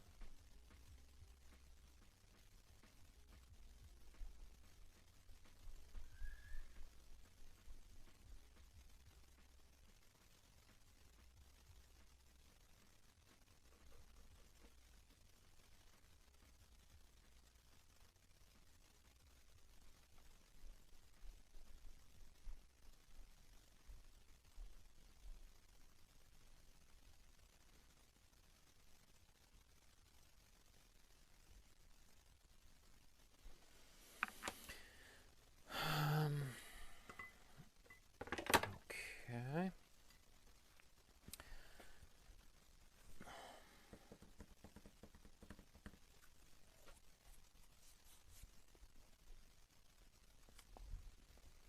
Oh yes, there's this wreath here.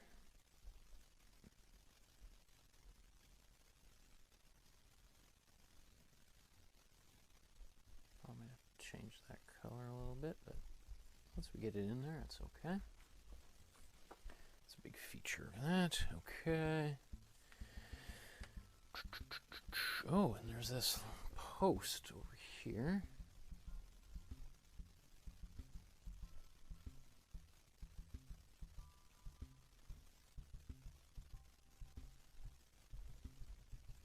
So I'll come back to that later. You can already feel like there's the painting does feel like it's glowing a bit, right? You can feel that warmth coming from inside, and yet, you know, we haven't done too much to it, right? It's just that underpainting coming through.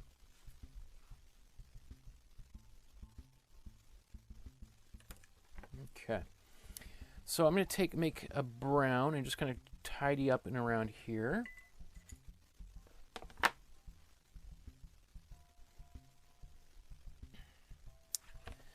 So I'm going to make another warm brown. I can still use this paint that's here. I kind of like using the paint when it gets a little muddy like this. It's just warm red, warm yellow, warm blue all together. Let me get this mix.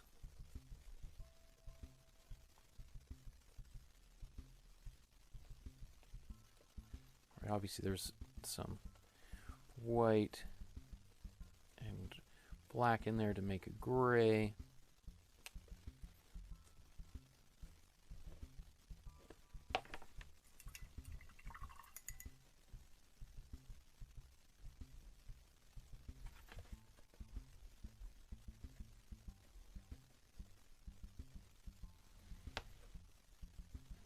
Okay.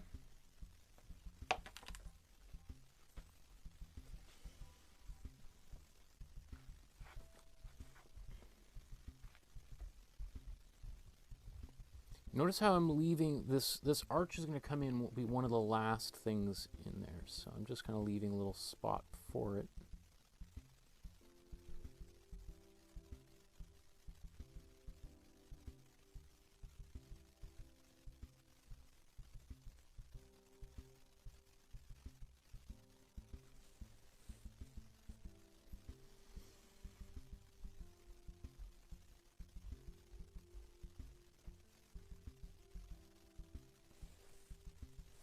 Now my canvas is kind of small, so I'm not even going to really bother trying to do all of the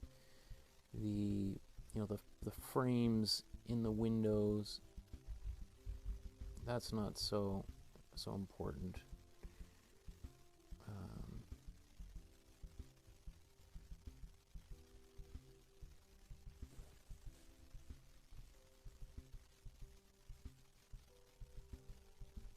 And in fact, if anything, it's just like the hinting of them there, because the light is kind of beaming out.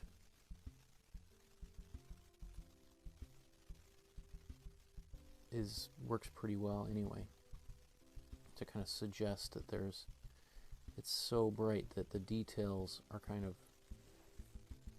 getting blown out a bit.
Okay.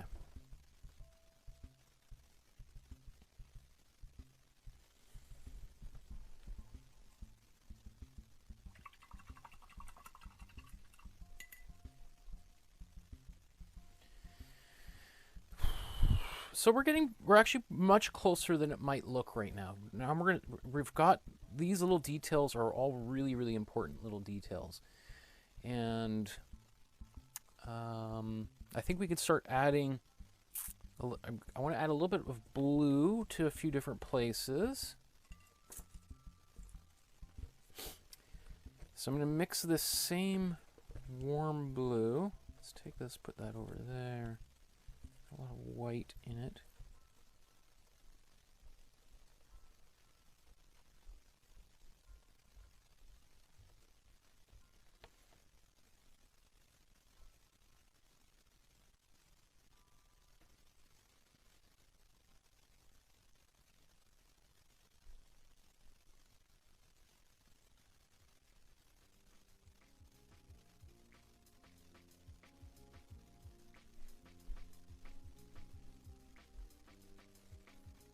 Come back and add, I think, just mostly white on top of that as we go forward.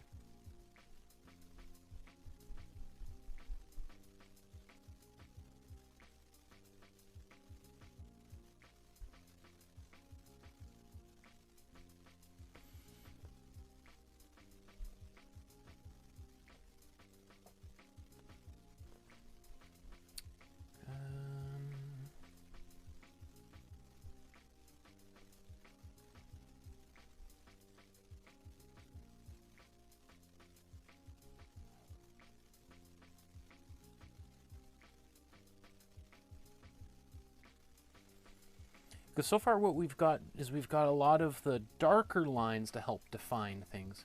So what we're going to need is some lighter colors to help define things. A little more snow buildup on this tree here.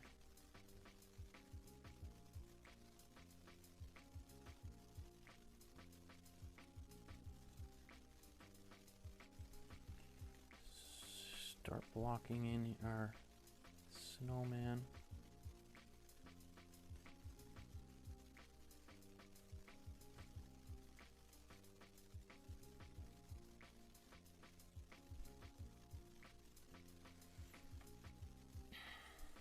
Okay. Just a few little spots.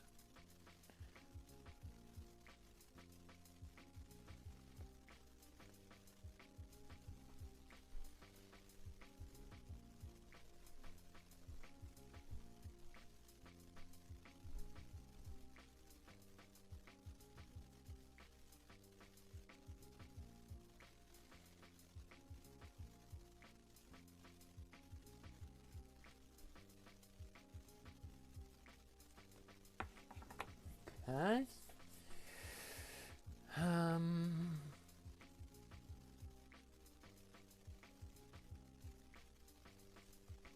Okay, what else should we do next? Oh, I need to get these bush here, so that's a little bit of yellow, green.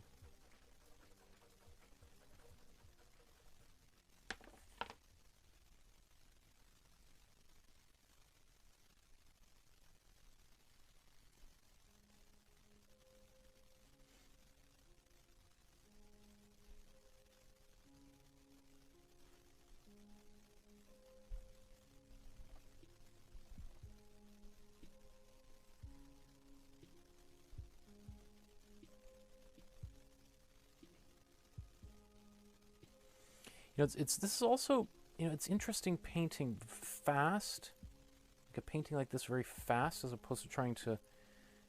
There's a different way you'd paint this if I was going kind of much slower. I wouldn't be maybe. How would I do this differently?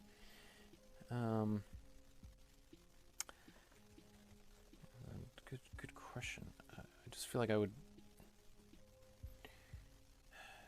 if I had more time, I'd actually probably be a little bit more expressive with this. Anyway, what I want to do is I'm going to darken some areas in here and in here before I finish kind of outlining. So what I want is this blue, these two blues, and a little bit of this purple, or sorry, the cool red to make a purple. So kind of like what we were doing before, right at the very beginning. But this time, you know, we don't want to dilute it so much.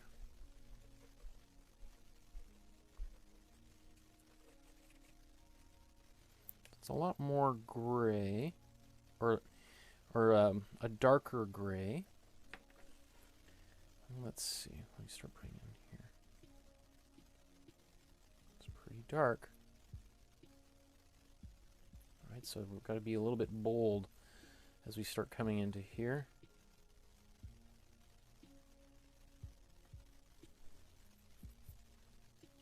That might even be a bit intense.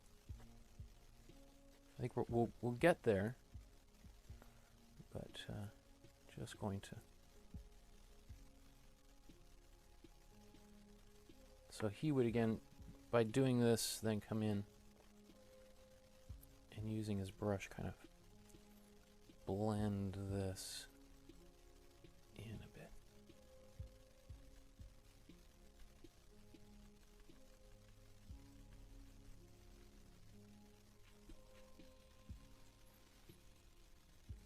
Same sort of thing. Darken around in here.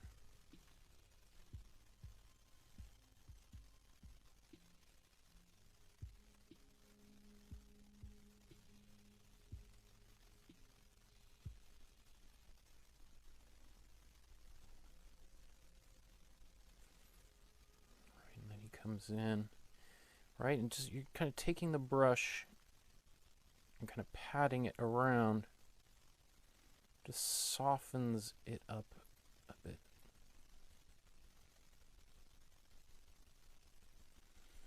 And you be using this fan brush for doing some of that,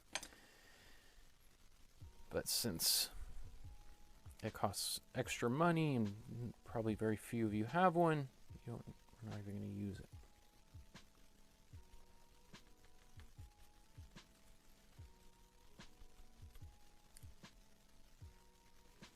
Let's put a bit of this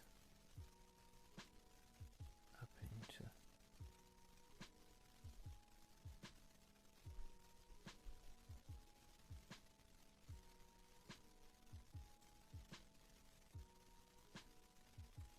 Right, so I'm just adding a little bit into some of these sky areas, and then we'll just kind of scrub.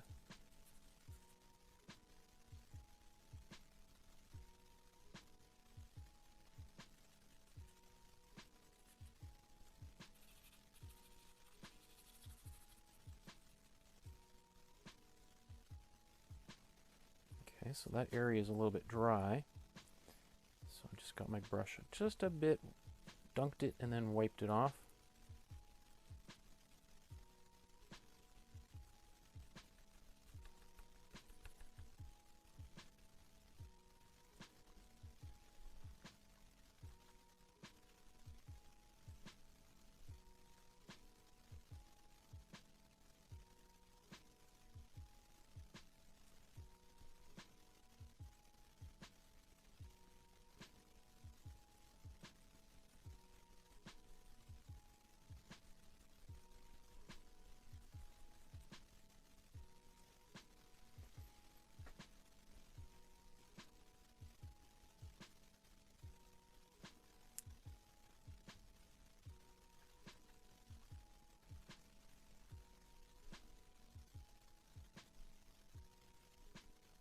Bringing some of this purple out here,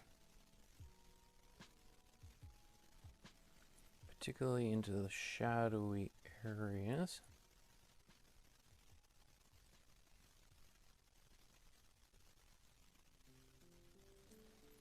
And onto the snowman itself. quick and dirty way to do this.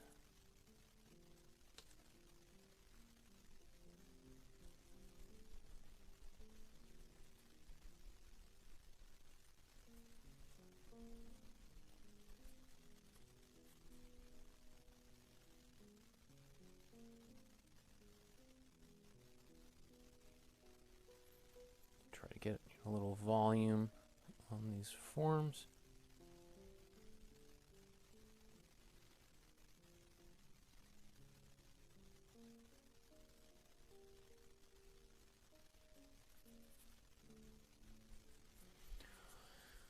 Oh, see, I'd like to be done in half an hour. I think that's, we'll just try to wrap up by then anyway, regardless of how far we are. Just because I could continue painting on this forever and ever and ever and ever.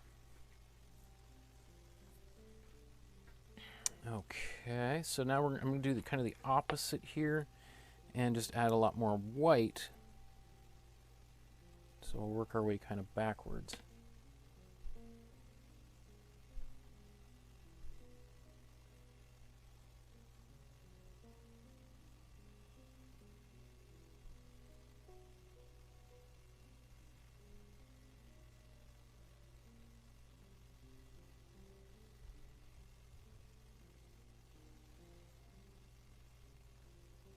Notice I'm not going full on with I'm going to put some of the last things I do will be to put a much brighter highlight on the snowman, but I'm not quite there yet, so still adding a bunch of this kind of purple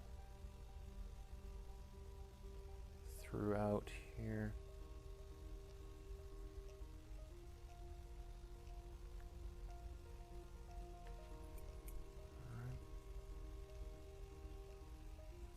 Blend it. So this is not how I normally paint.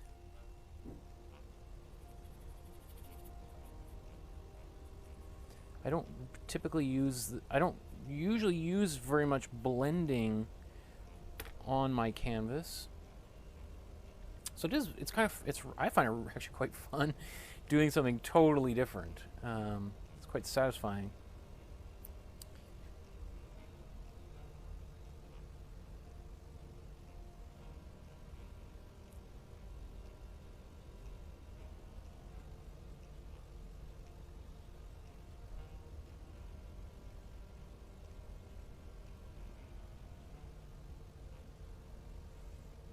But it is a little more time consuming trying to paint this way because you become a little bit more focused on like accuracy.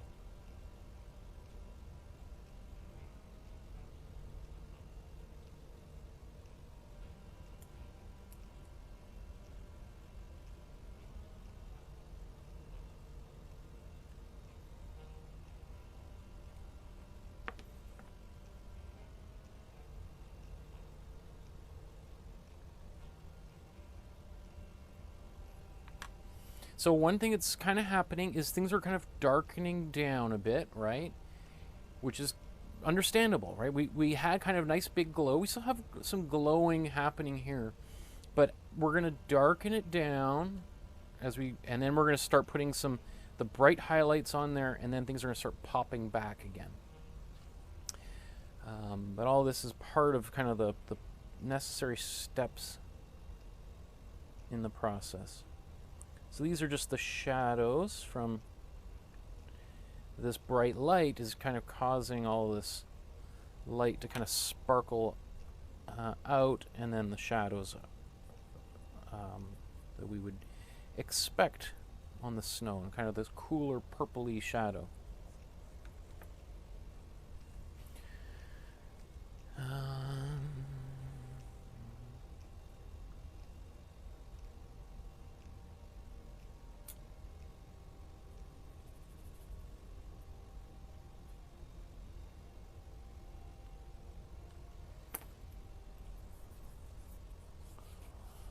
Okay.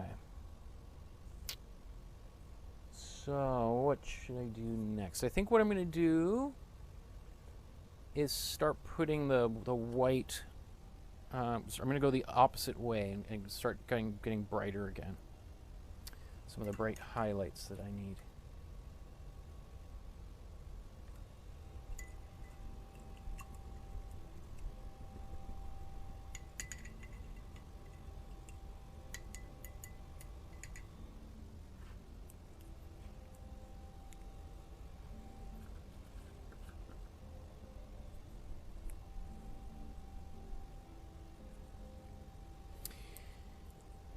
You know, as we go forward, you know, it'd be great if you liked and subscribed to the channel. So like the video, mash that button.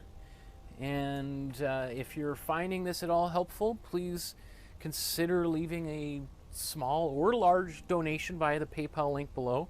If you want to send a check or money order or any kind of thing like that, you can go to the Facebook page and send me a direct message, and I'll send you some information that way. Okay, and you know, if you don't want to contribute any money, a great thing to do is share this link to this video or the Facebook pages. Tell your friends and family about it. We're going to be doing a Gustav Klimt painting on Thursday, on Christmas Eve. That's going to be super fun, and we can be really decorative there, and we can even possibly use some extra materials, like if you want to glue some buttons and stuff on that. That might be a little bit of a fun activity to do. And then next week, this time next week, we're going to do a Maud Lewis painting. And that's a painting that perhaps you might want to consider inviting some younger family members to paint along with you, because that one, there's an opportunity for a lot of fun, and you can be a little bit looser than this for sure. This is probably our most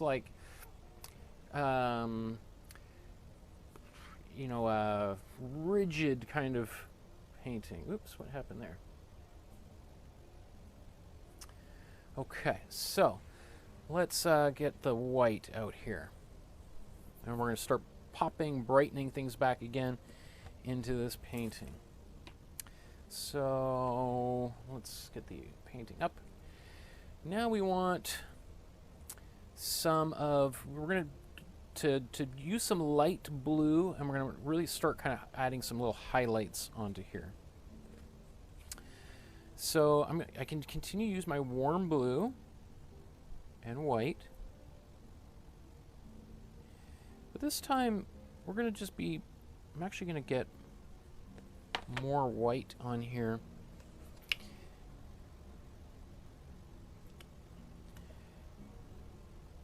And we're really almost using pure white, right?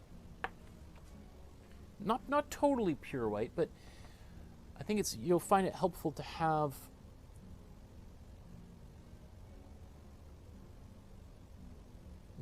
very little paint or pigment in that. And so we just start, I'm going to go along some of these edges.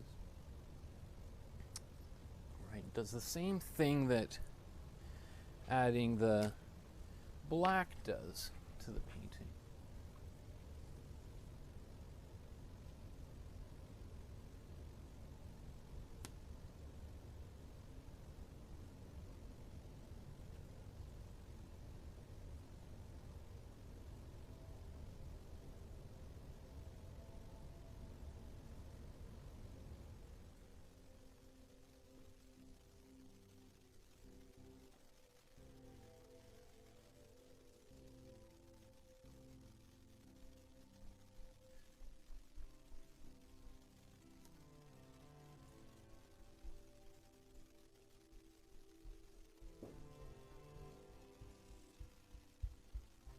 We can really clean up this painting by adding some of these pops of white on here.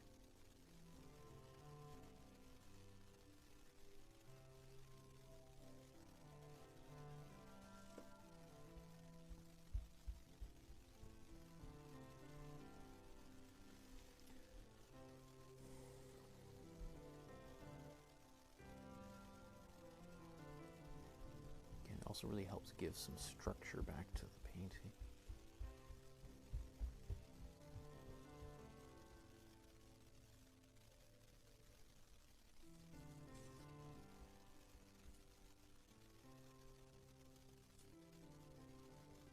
So now some areas that just seemed kind of like quite flat, all of a sudden make a little bit more sense. Like these icicles on this side of the house here. I'm still not quite sure exactly what's happening with this side of that awning.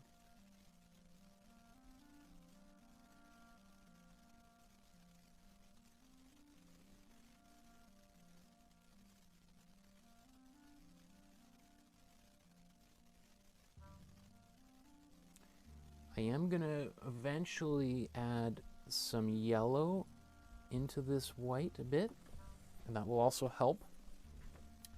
Not quite there just yet, but we'll get there.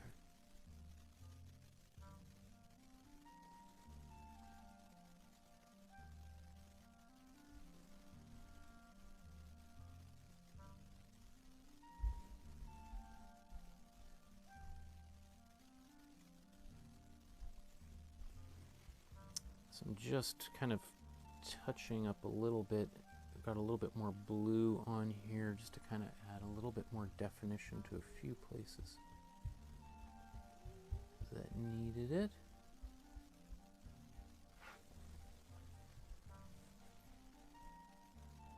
Okay.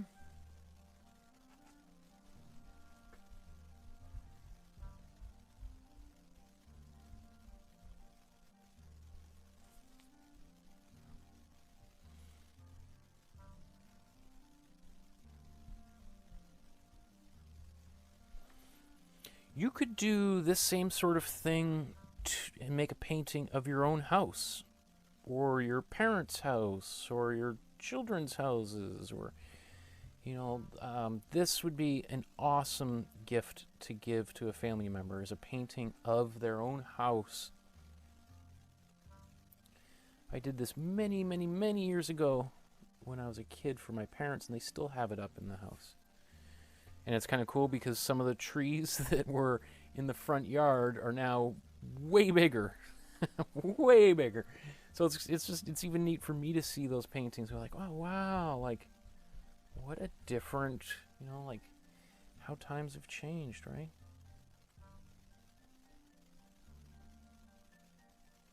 So we're building up some snow there.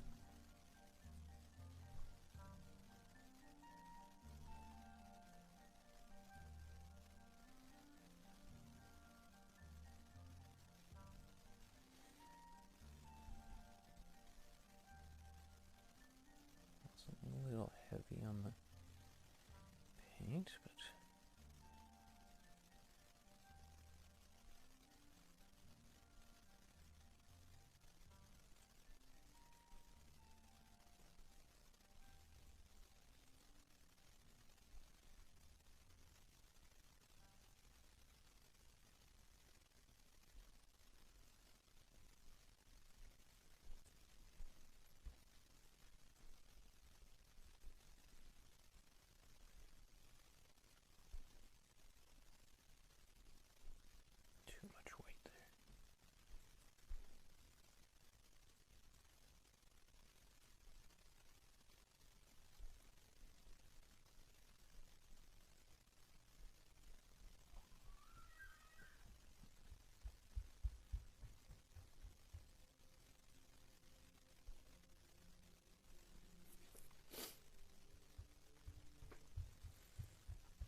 putting some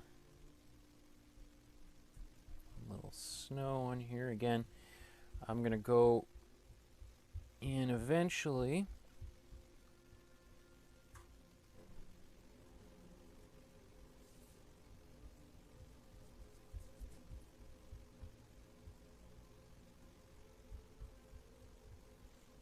And we'll blend that in with some nice yellow as highlights, but not quite there just yet. Getting there.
Alright, so kind of simulating some leaves in the trees up here.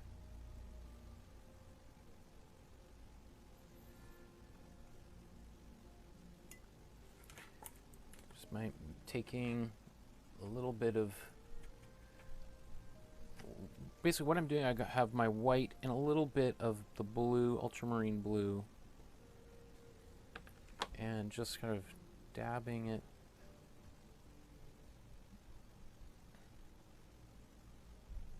around, and then blending a bit of it back out.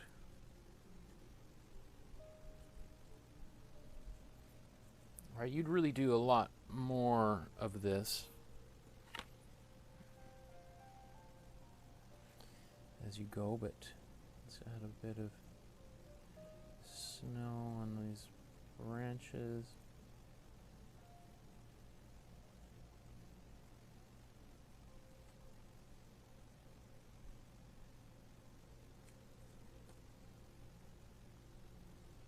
Alright, if it's too much, you just come in and kind of soften it back up again.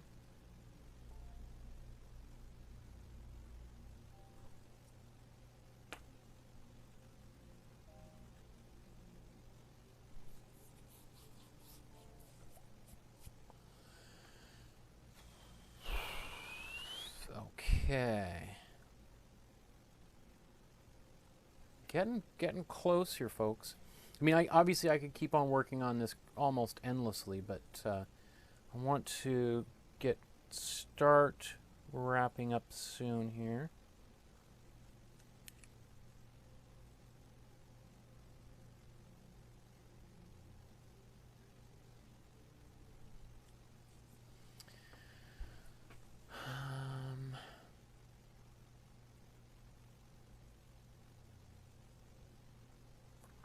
Okay. I think what I'm going to start doing is now putting these pops of light, of the yellow light, into the painting. So I'm going to taking this cool yellow and white. It's going to be mostly white. And so let's take this, and we can start like putting this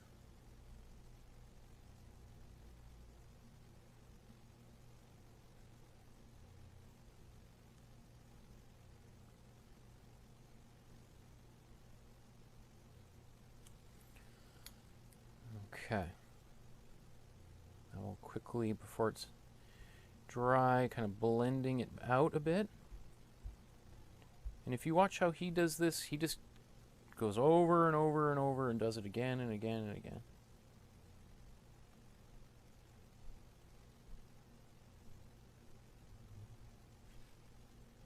I think he says something like, you can never have enough light.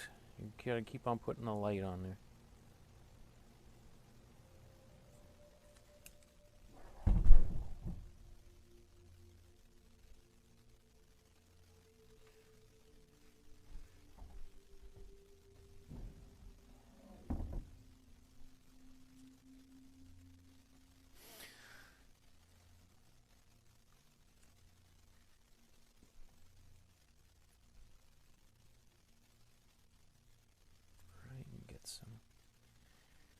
Soften this up here because this is light coming right out of these windows, and we'll do that. We'll get the light on the windows for sure.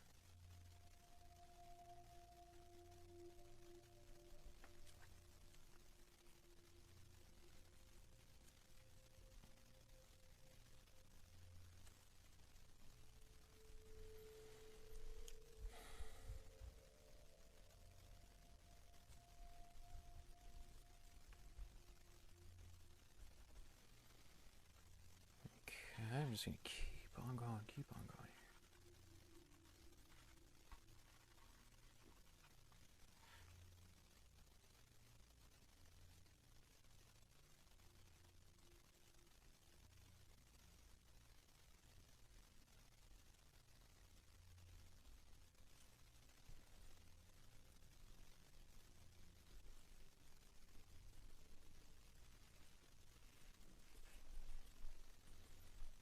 Right, so you feel that kind of the life coming back into the painting a bit.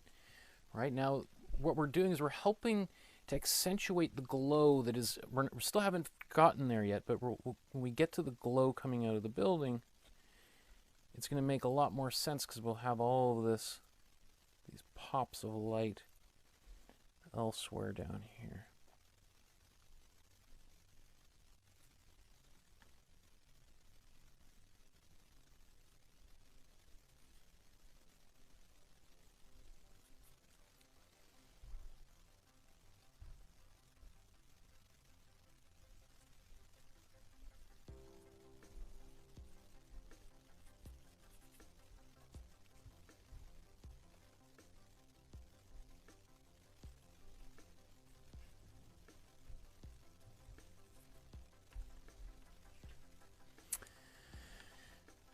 Okay.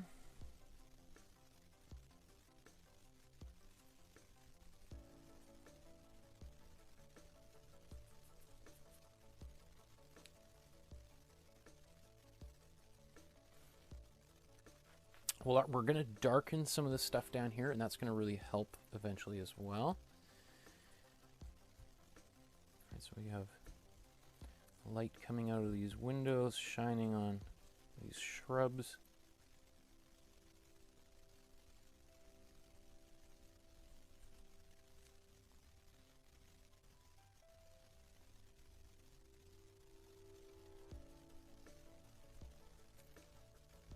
We got a little lantern right here too.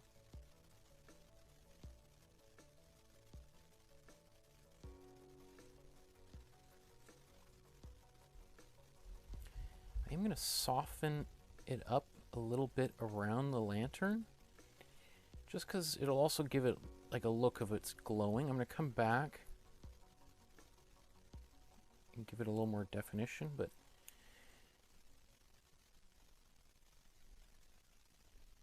just want that area around it. Like there's all of his work, there's just this softness to it, right? It's got this, which is what people love about his paintings.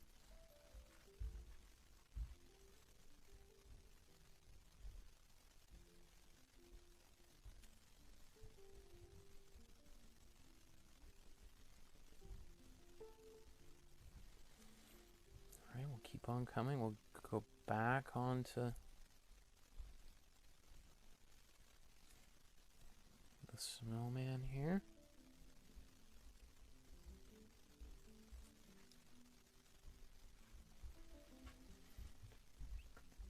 Okay. I'm going to keep on going. Now I'm going to do the same sort of thing. I'm going to get the light, put some of this yellow in these windows.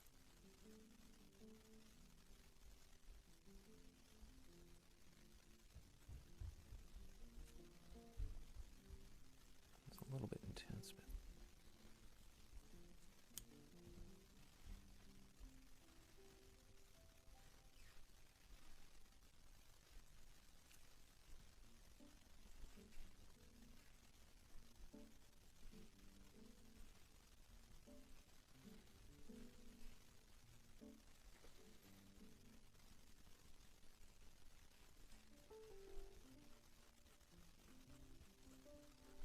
so you can see how you may want to like do this and then clean it up by adding more lines back on top of it later.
So now we're getting that kind of glowing effect that he's got on his paintings there happening, right?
Okay, I think I'm going to have to start wrapping up here, even though there's much more that I want to do here.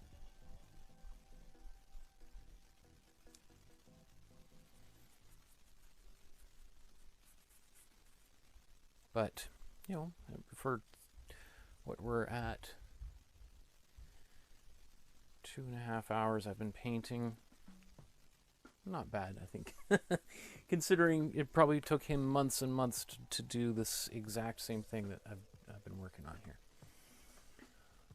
Okay, so by wrapping up, what I mean is I'm going to draw a few, I'm going to start adding some much darker colors in here to really define some things. And then the last little bit is going to be to bring a little bit more pop back into the painting with a little bit more bright stuff here.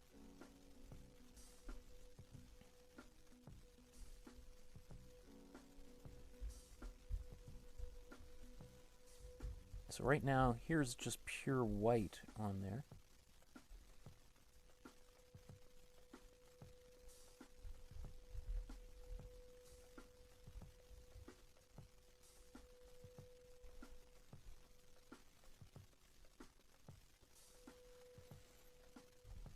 Right, so it looks kind of yellow when we add it side by side, but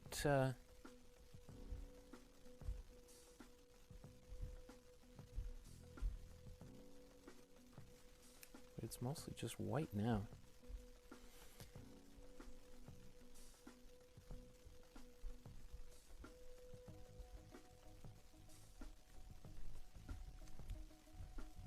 Okay. I do want to add a little bit more just gray into the snow. It's a little bit, I want a lighter gray.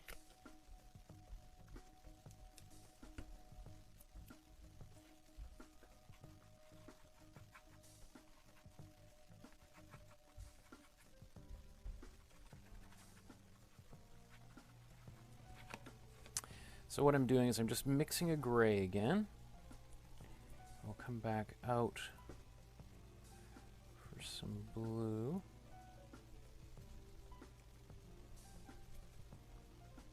Okay.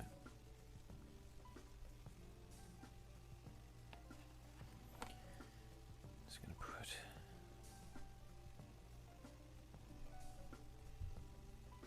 so you could, I'm not looking at the original anymore. I mean, I will a little bit, but it's more important now that this painting starts taking on its own life.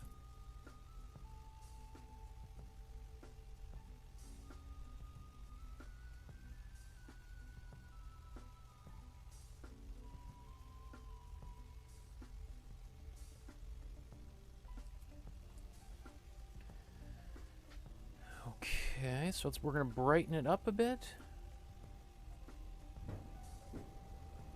And then darken it in a few places up here. Just want to get a little more of this foreground. Oops, finished. Not sure where that black came from, but incorporate a bit of it.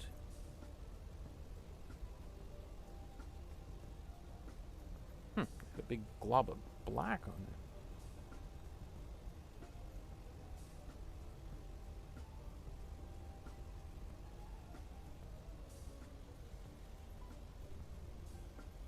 That's going to need a little bit more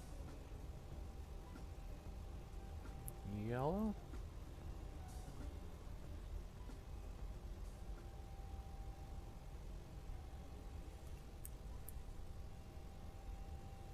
Just blend a bit of this in. There, that's good.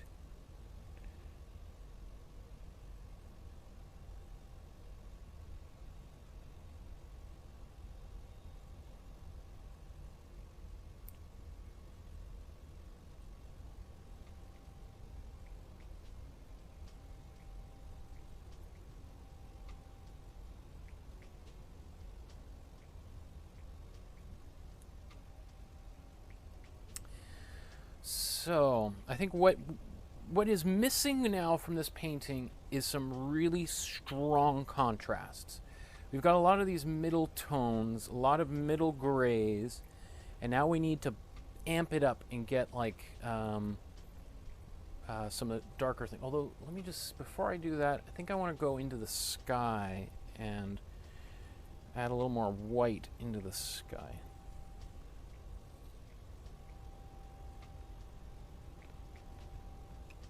So I'm taking white. There's a little bit of gray on it. I'm just going to come into, because right now it's a little orangey. I just want to kind of take down some of that orange.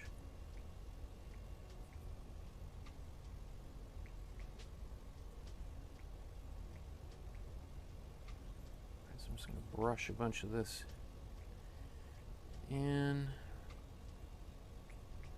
and then we'll smooth it out.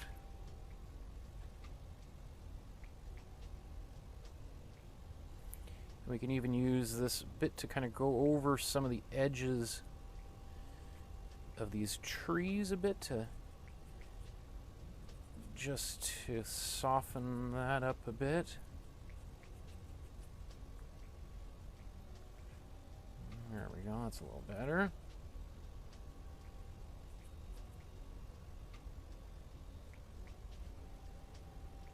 A little,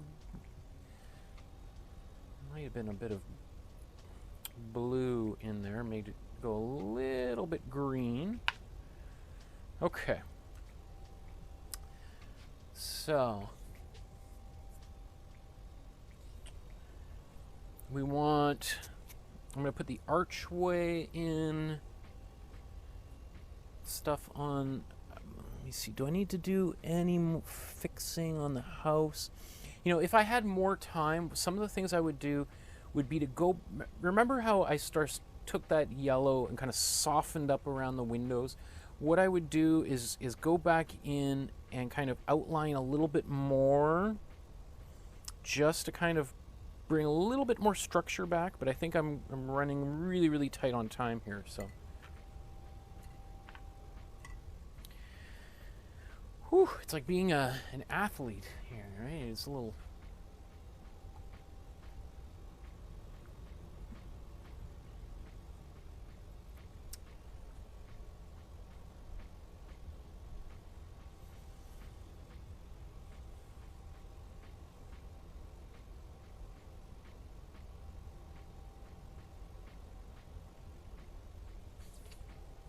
Okay, so let's get dark. Okay, so I could use, I may use a little bit of black. I want to be careful not to go nuts with the black, just because it's so dominant. And I do want contrast, but I don't know if I want that much contrast. So let's see. Let's put this arch in here and decorate that. Actually, let's gonna clean a few brushes here because all these brushes are dirty.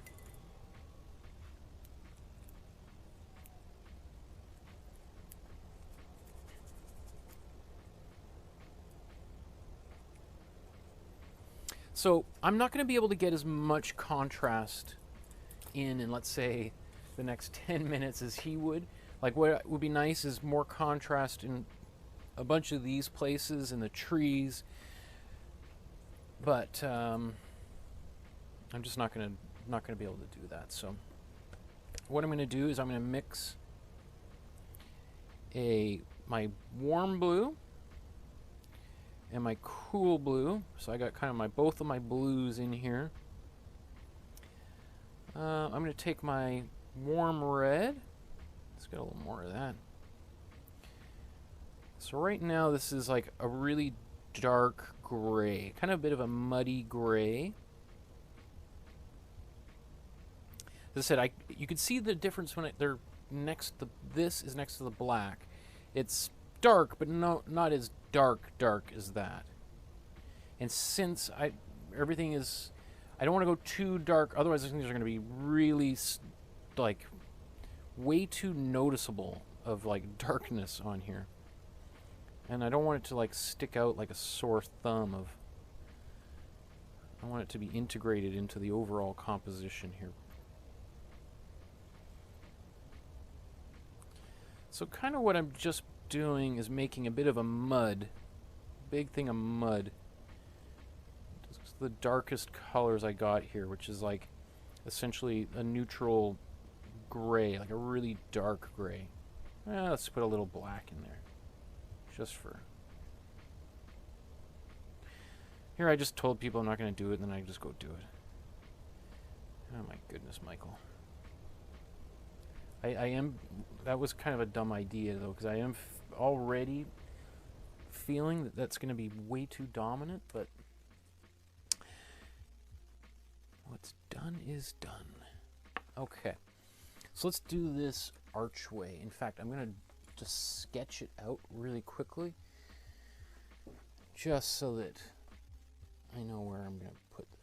Okay, we got this. This kind of comes up a little bit higher, doesn't it?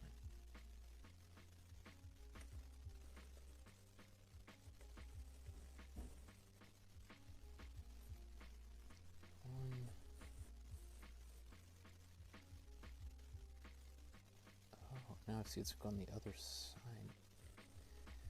That makes sense. Okay. So that's what's going on here.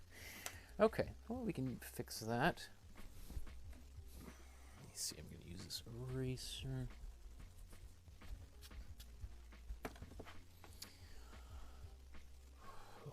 Okay.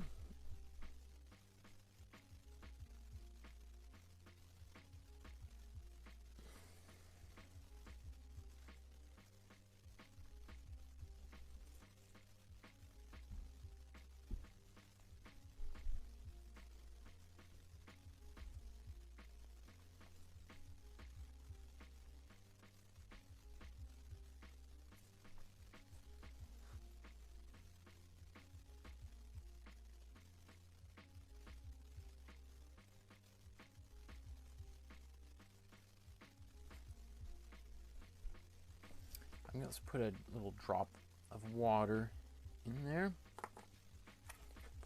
couple little quick little drops. It is going to thin the paint out, which is a little bit concerning. I don't want it to not be dark enough. I just want to be able to paint with it.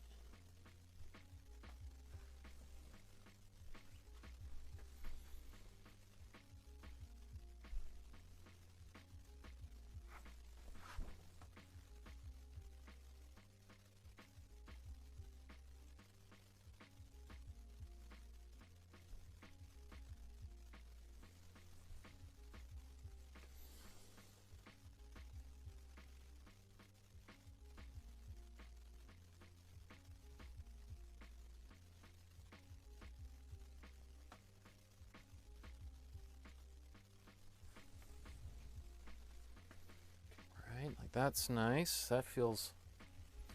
It's interesting you put that in there. I feel like that really helps this picture. Like it is a smart move. Like it really helps draw our attention into the painting. Okay, let's put some eyes on the snowman.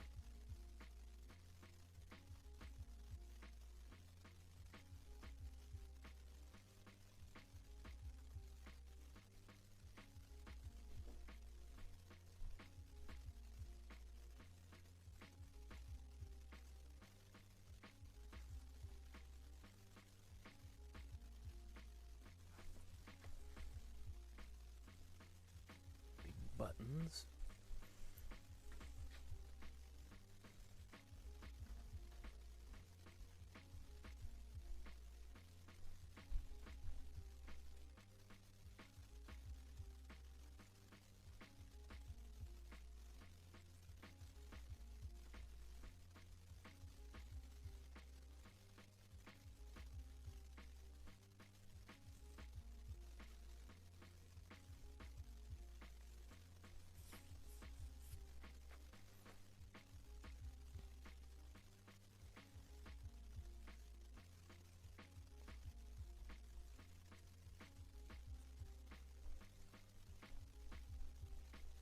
Similarly, these steps down here I feel like are a nice smart addition, like something dark in the foreground to kind of pull us into the painting.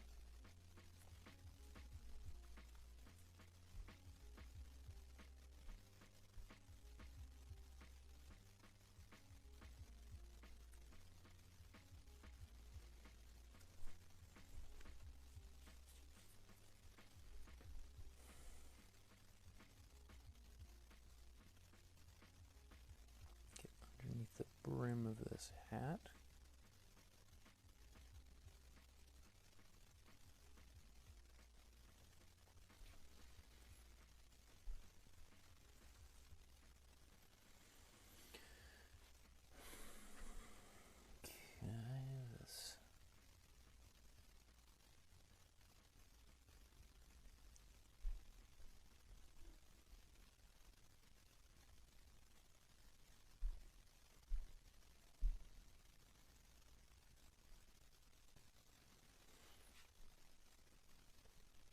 Do you feel how those black lines pop, right? All of a sudden everything starts to come forward. Now, the you have to be careful that these things need to be on the forefront, right? So I don't want to take this black and put it back there or on this tree.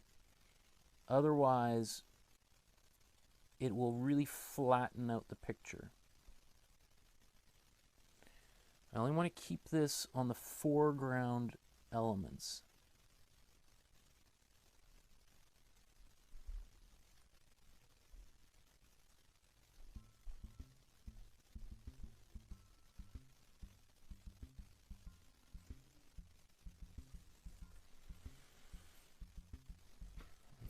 Okay.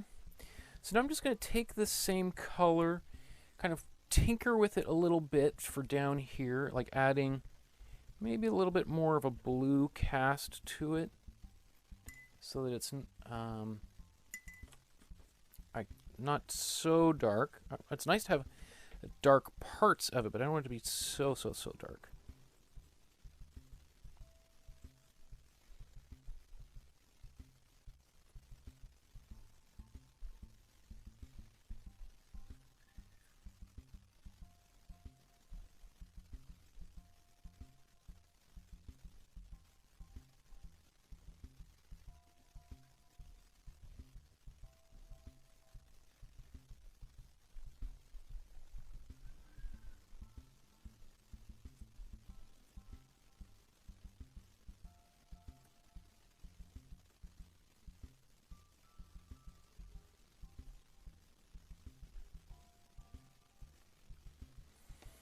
There's a lot more I could do here that I'm just not going to be able to get to. It's sort of like a little kind of a bummer, but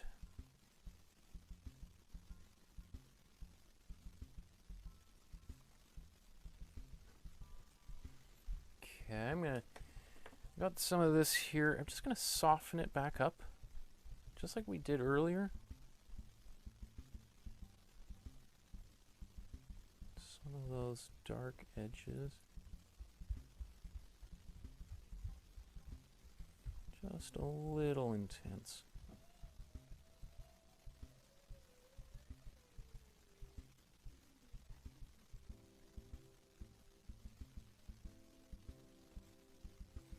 I can use this to just give it a little shadow.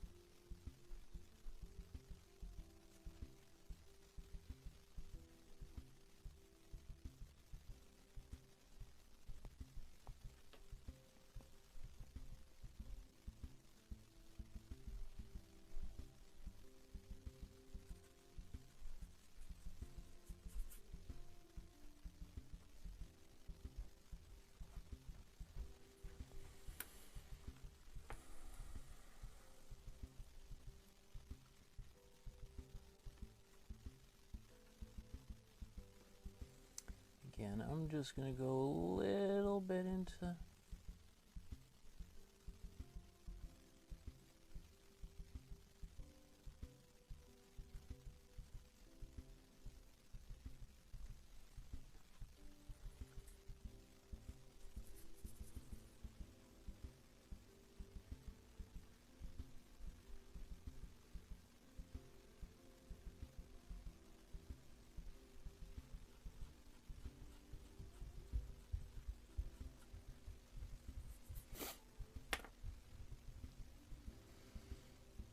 so that black is kind of intense on this arch now that I see it for all it's worth there.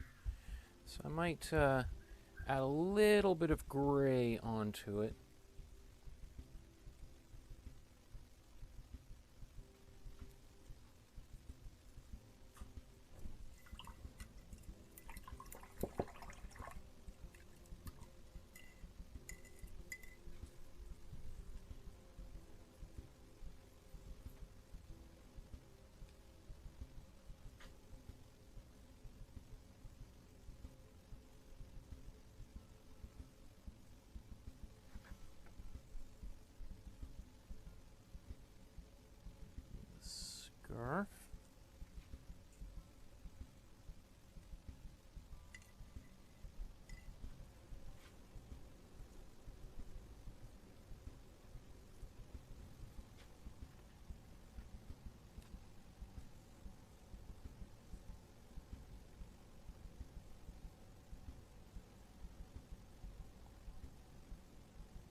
Okay, so I just got some little pops of red, but it's a little bit too dark. So I'm just going to add a little gray to it. Or so it's too intense, I meant to say. So I'm taking that same red, just because we also have the shadow side of it.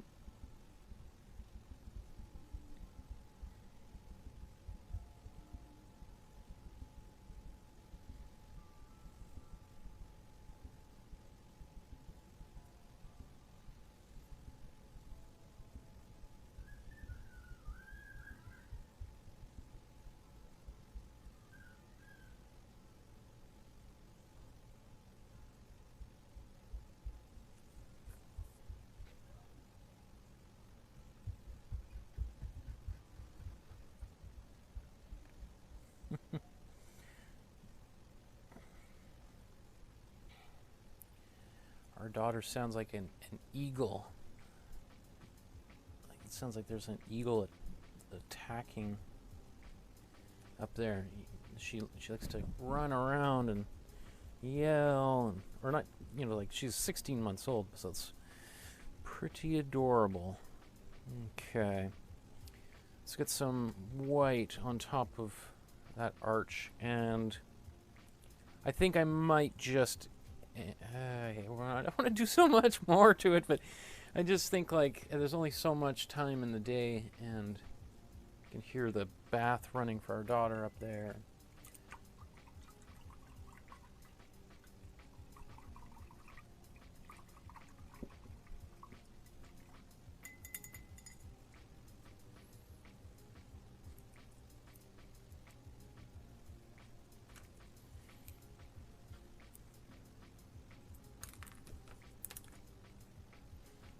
So I do want to get this shadow. I'll do that in a second. You know, it's one of these things I'm immediately after... okay, I got that to do. Immediately after finishing this painting, I'm going to see 10 things that I just, like, needed to finish, but I didn't do, and it's going to drive me crazy. And I'm like, am I going to be sitting here at 3 in the morning working on this thing? So this broom...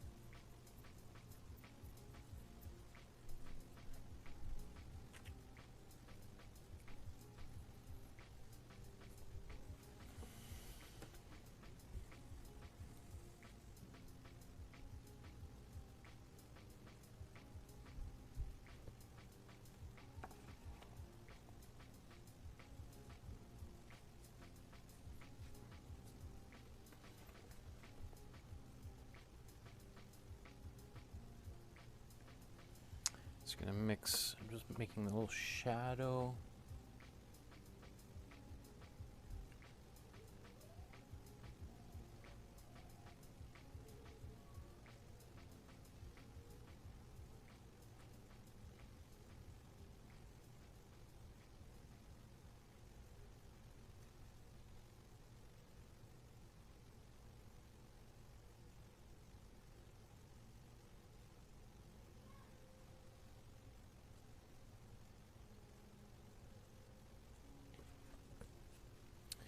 It's going to get a little bit darker in some of these shadows here. Underneath the tree.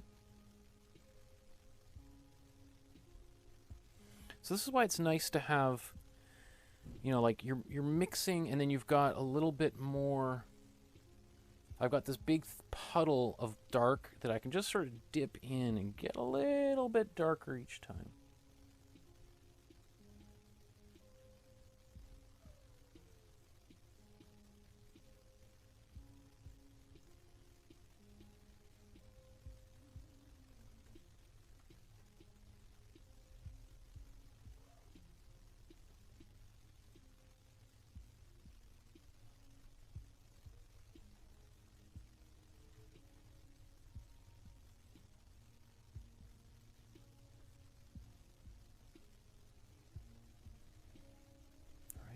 take my brush and just soften some of this up just a tad.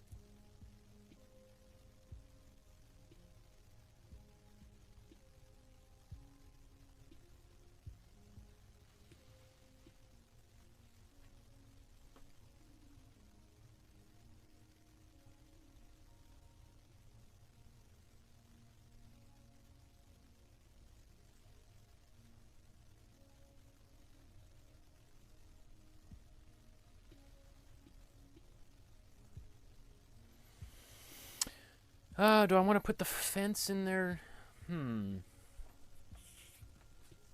There is more I could do.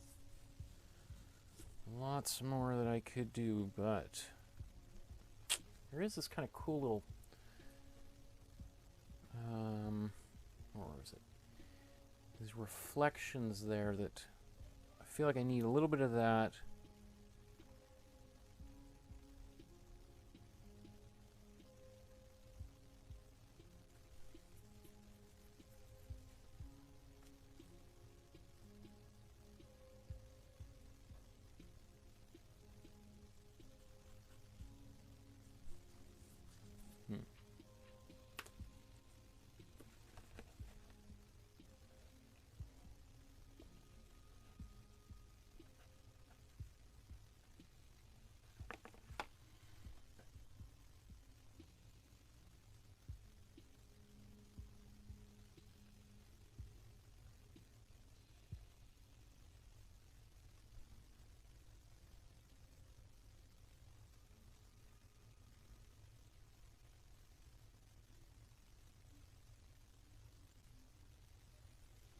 Yeah, so these highlights are a little disconnected from things.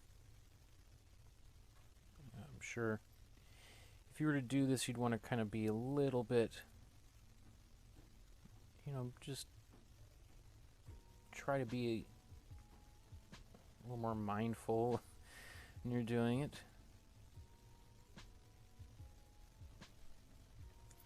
More mindful than I'm being, obviously. Alright, so I'm just going to keep on, just like he says, you know, just keep building up some of these highlights in places.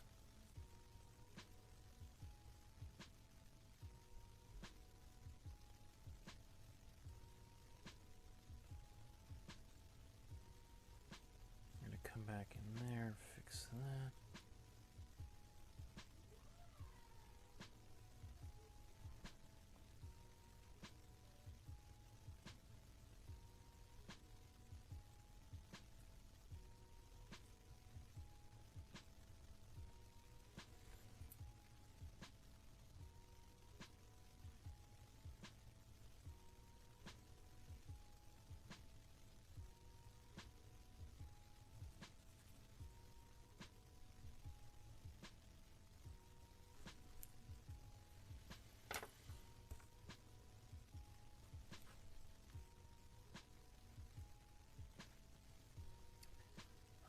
This pathway kind of comes. You don't need to put too much paint in order to like just suggest this little thing right there, right? Like look at that, just that little bit, and then boom. Painting has a little more logical, you know, just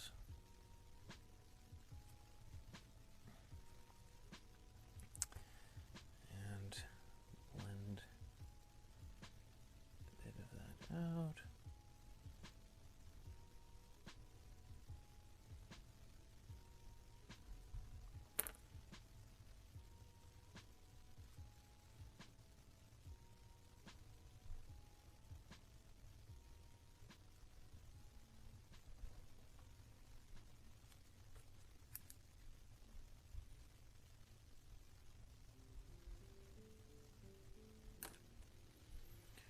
Oh yeah, I wanted to put some subtlety on.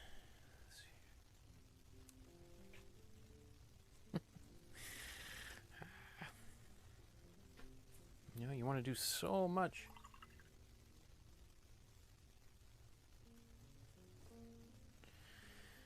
I love that you guys have these conversations in the chat while I'm painting.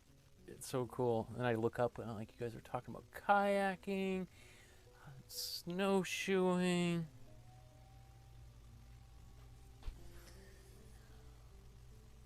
Okay.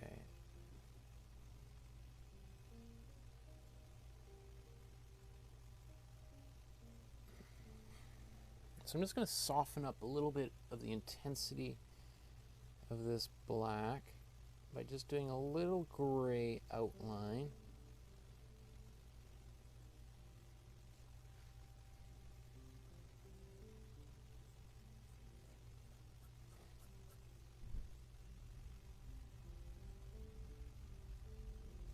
Just running a little bit of gray over top of it. Just takes some of the bite out of that black. It's still there. It's just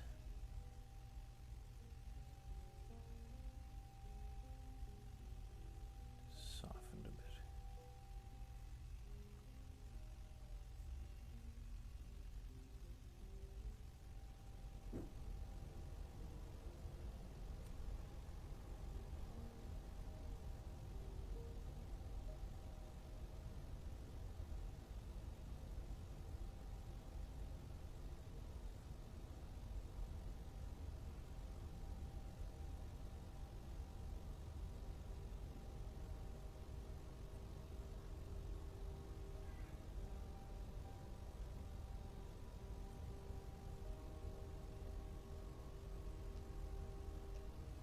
Oh, I need a carrot for that nose too, don't I?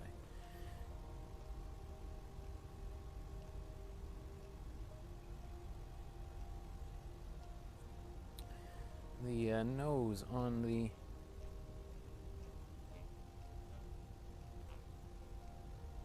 snowman. What was I thinking?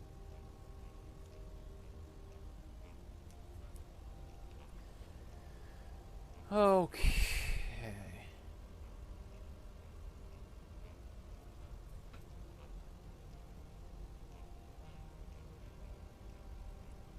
You know, again, I can keep on going here and really do some more outlines. And I really do want to, but I think that I do want to put a little bit of orange down in here. Ah! It's sort of one of the... This is a good place to be when you're making a painting and you don't want to stop because you like where it's going.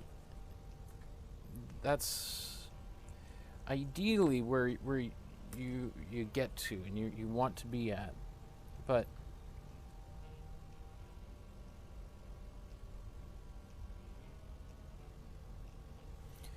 just adding a little bit of warm yellow in here because it is the foreground, and that's just going to help again with a bit of a glow.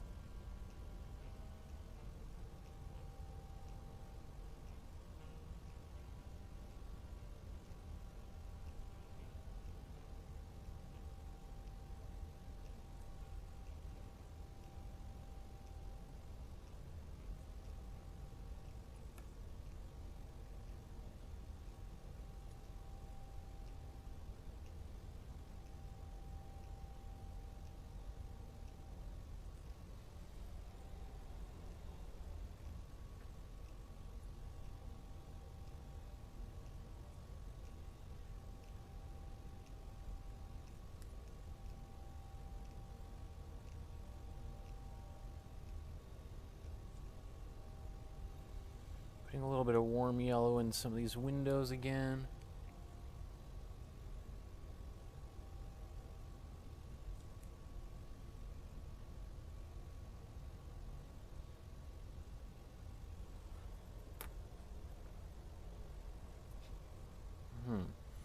Need a star. So that star on the tree, I got white and yellow.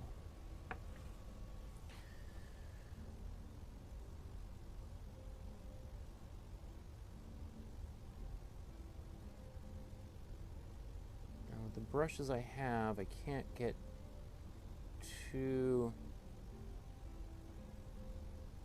detailed, but I can do a pretty good job.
These last little specks that I'm doing, these little dots, it looks kind of like that's what he did as well.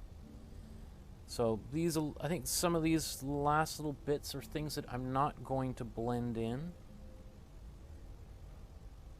I'm just going to let them sit right on the surface. And this is going to be mostly white. It'll look like yellow. Because it's surrounded by yellow.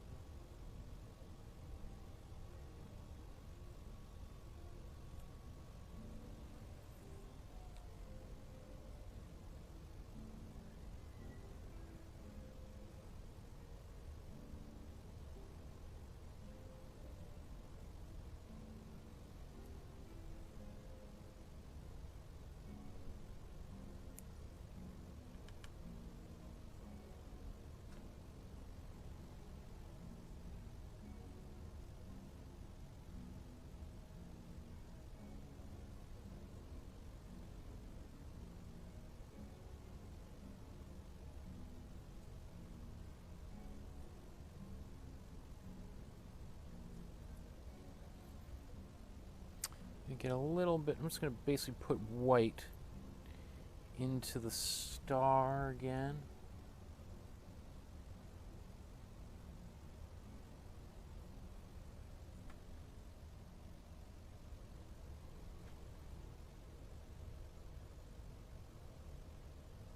Some smoke coming out of here, out of the chimney.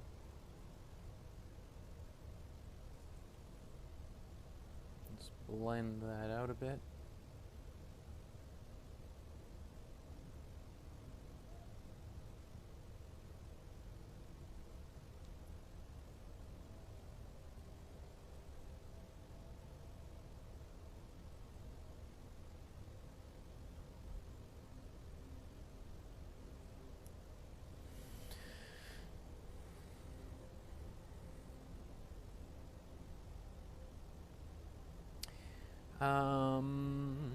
Okay. I feel like I want to put a bit of highlights on this tree that's right here too.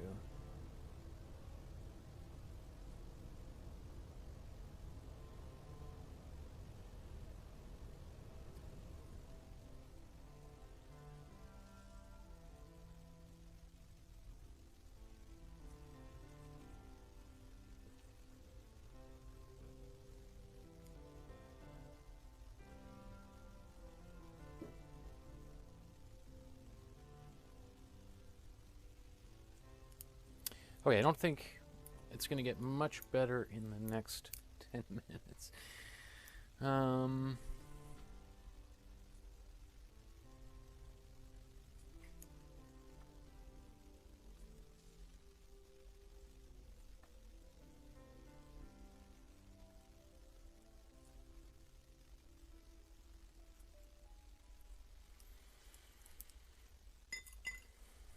Okay. So, there's my painting based on Thomas Kinkade. Yeah, I guess it's took me 3 hours to do, so longer than I was hoping after I got the drawing done. But essentially, like, all the main parts are there. You can, I think it's pretty clear where you could see there's lots more detail I could add into the trees. I could really go back and really refine the house. But for the most part, like, everything that is needed there for us to understand this picture is there. Right? We still have that glowing effect. And we could do a little dimming with the lights here. Where's my phone? Let me see if I can just turn off some lights.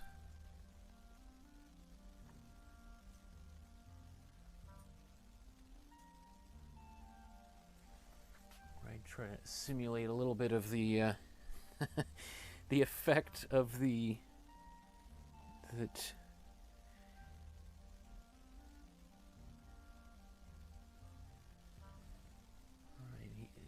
He likes using the dimming of the lights as a way of kind of the painting kind of takes on its own life here. I can't control all of the lights kind of quite like they do, but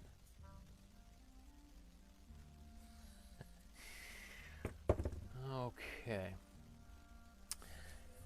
So there's another painting here. Let's sign this painting. One thing I don't like about these is there's a little bit of a shiny paper, and you see mine's painted upside down conveniently, right?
Oh!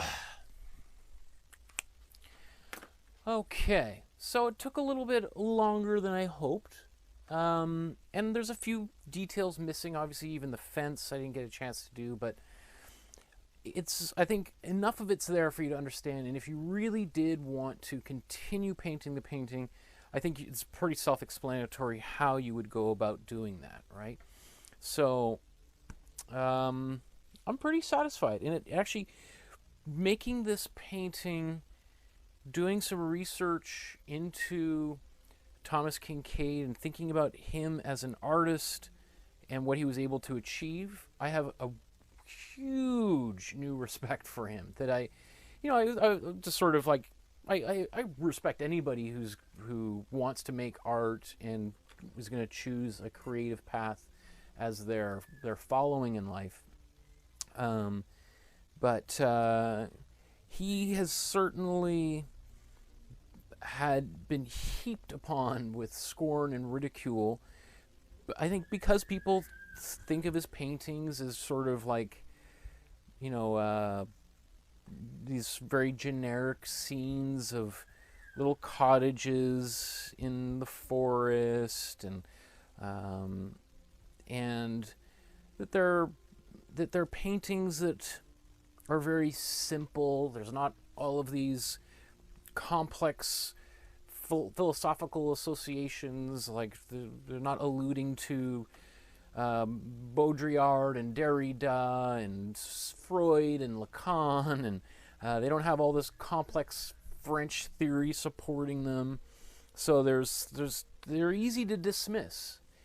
But when you actually really look at the paintings and just the technical side of the paintings, they are really well done. There's no denying that he was a great painter.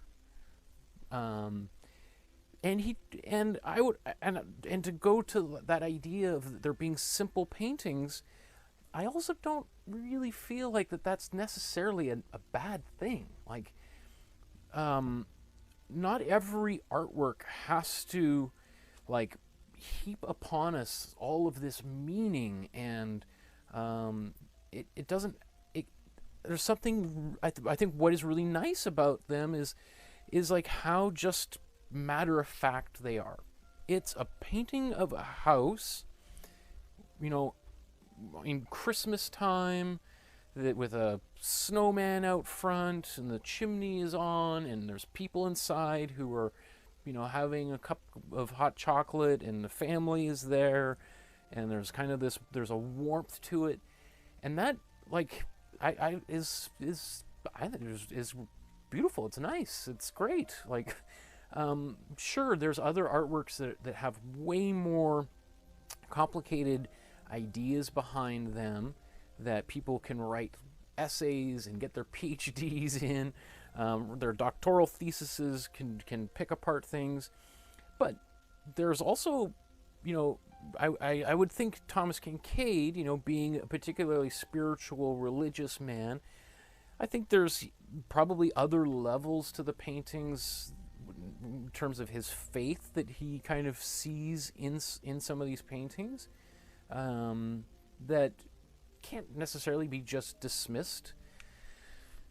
I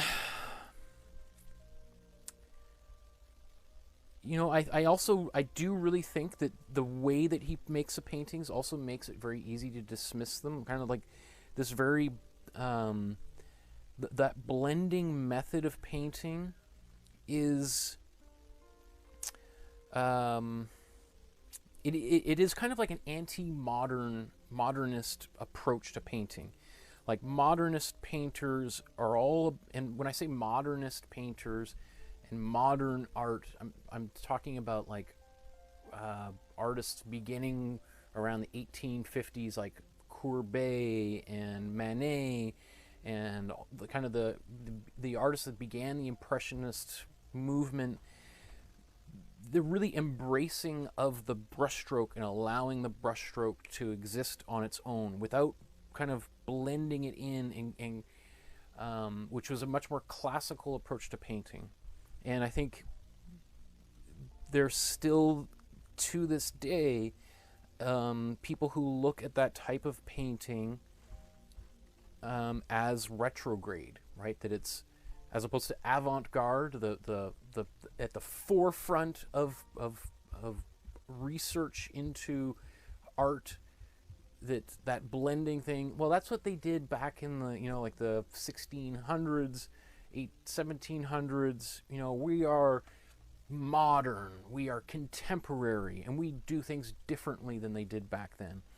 And I think Thomas Kincaid, I don't think he really cares. I don't think he cared really about that. I think he was more interested in making pictures that were convincing, that were they are very believable spaces. No question that you feel like you could walk into this painting. This could be very similar to your own house. And there's parts of Canada and the United States and elsewhere on Earth that look exactly like this at this exact moment, right?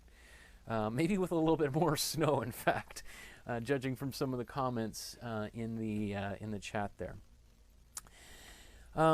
Anyway, I find I've just for me, just to wrap up, I found this actually a very humbling painting to make, because it reminds me how difficult this kind of a process is, and just again a renewed respect for an artist who's no longer with us, who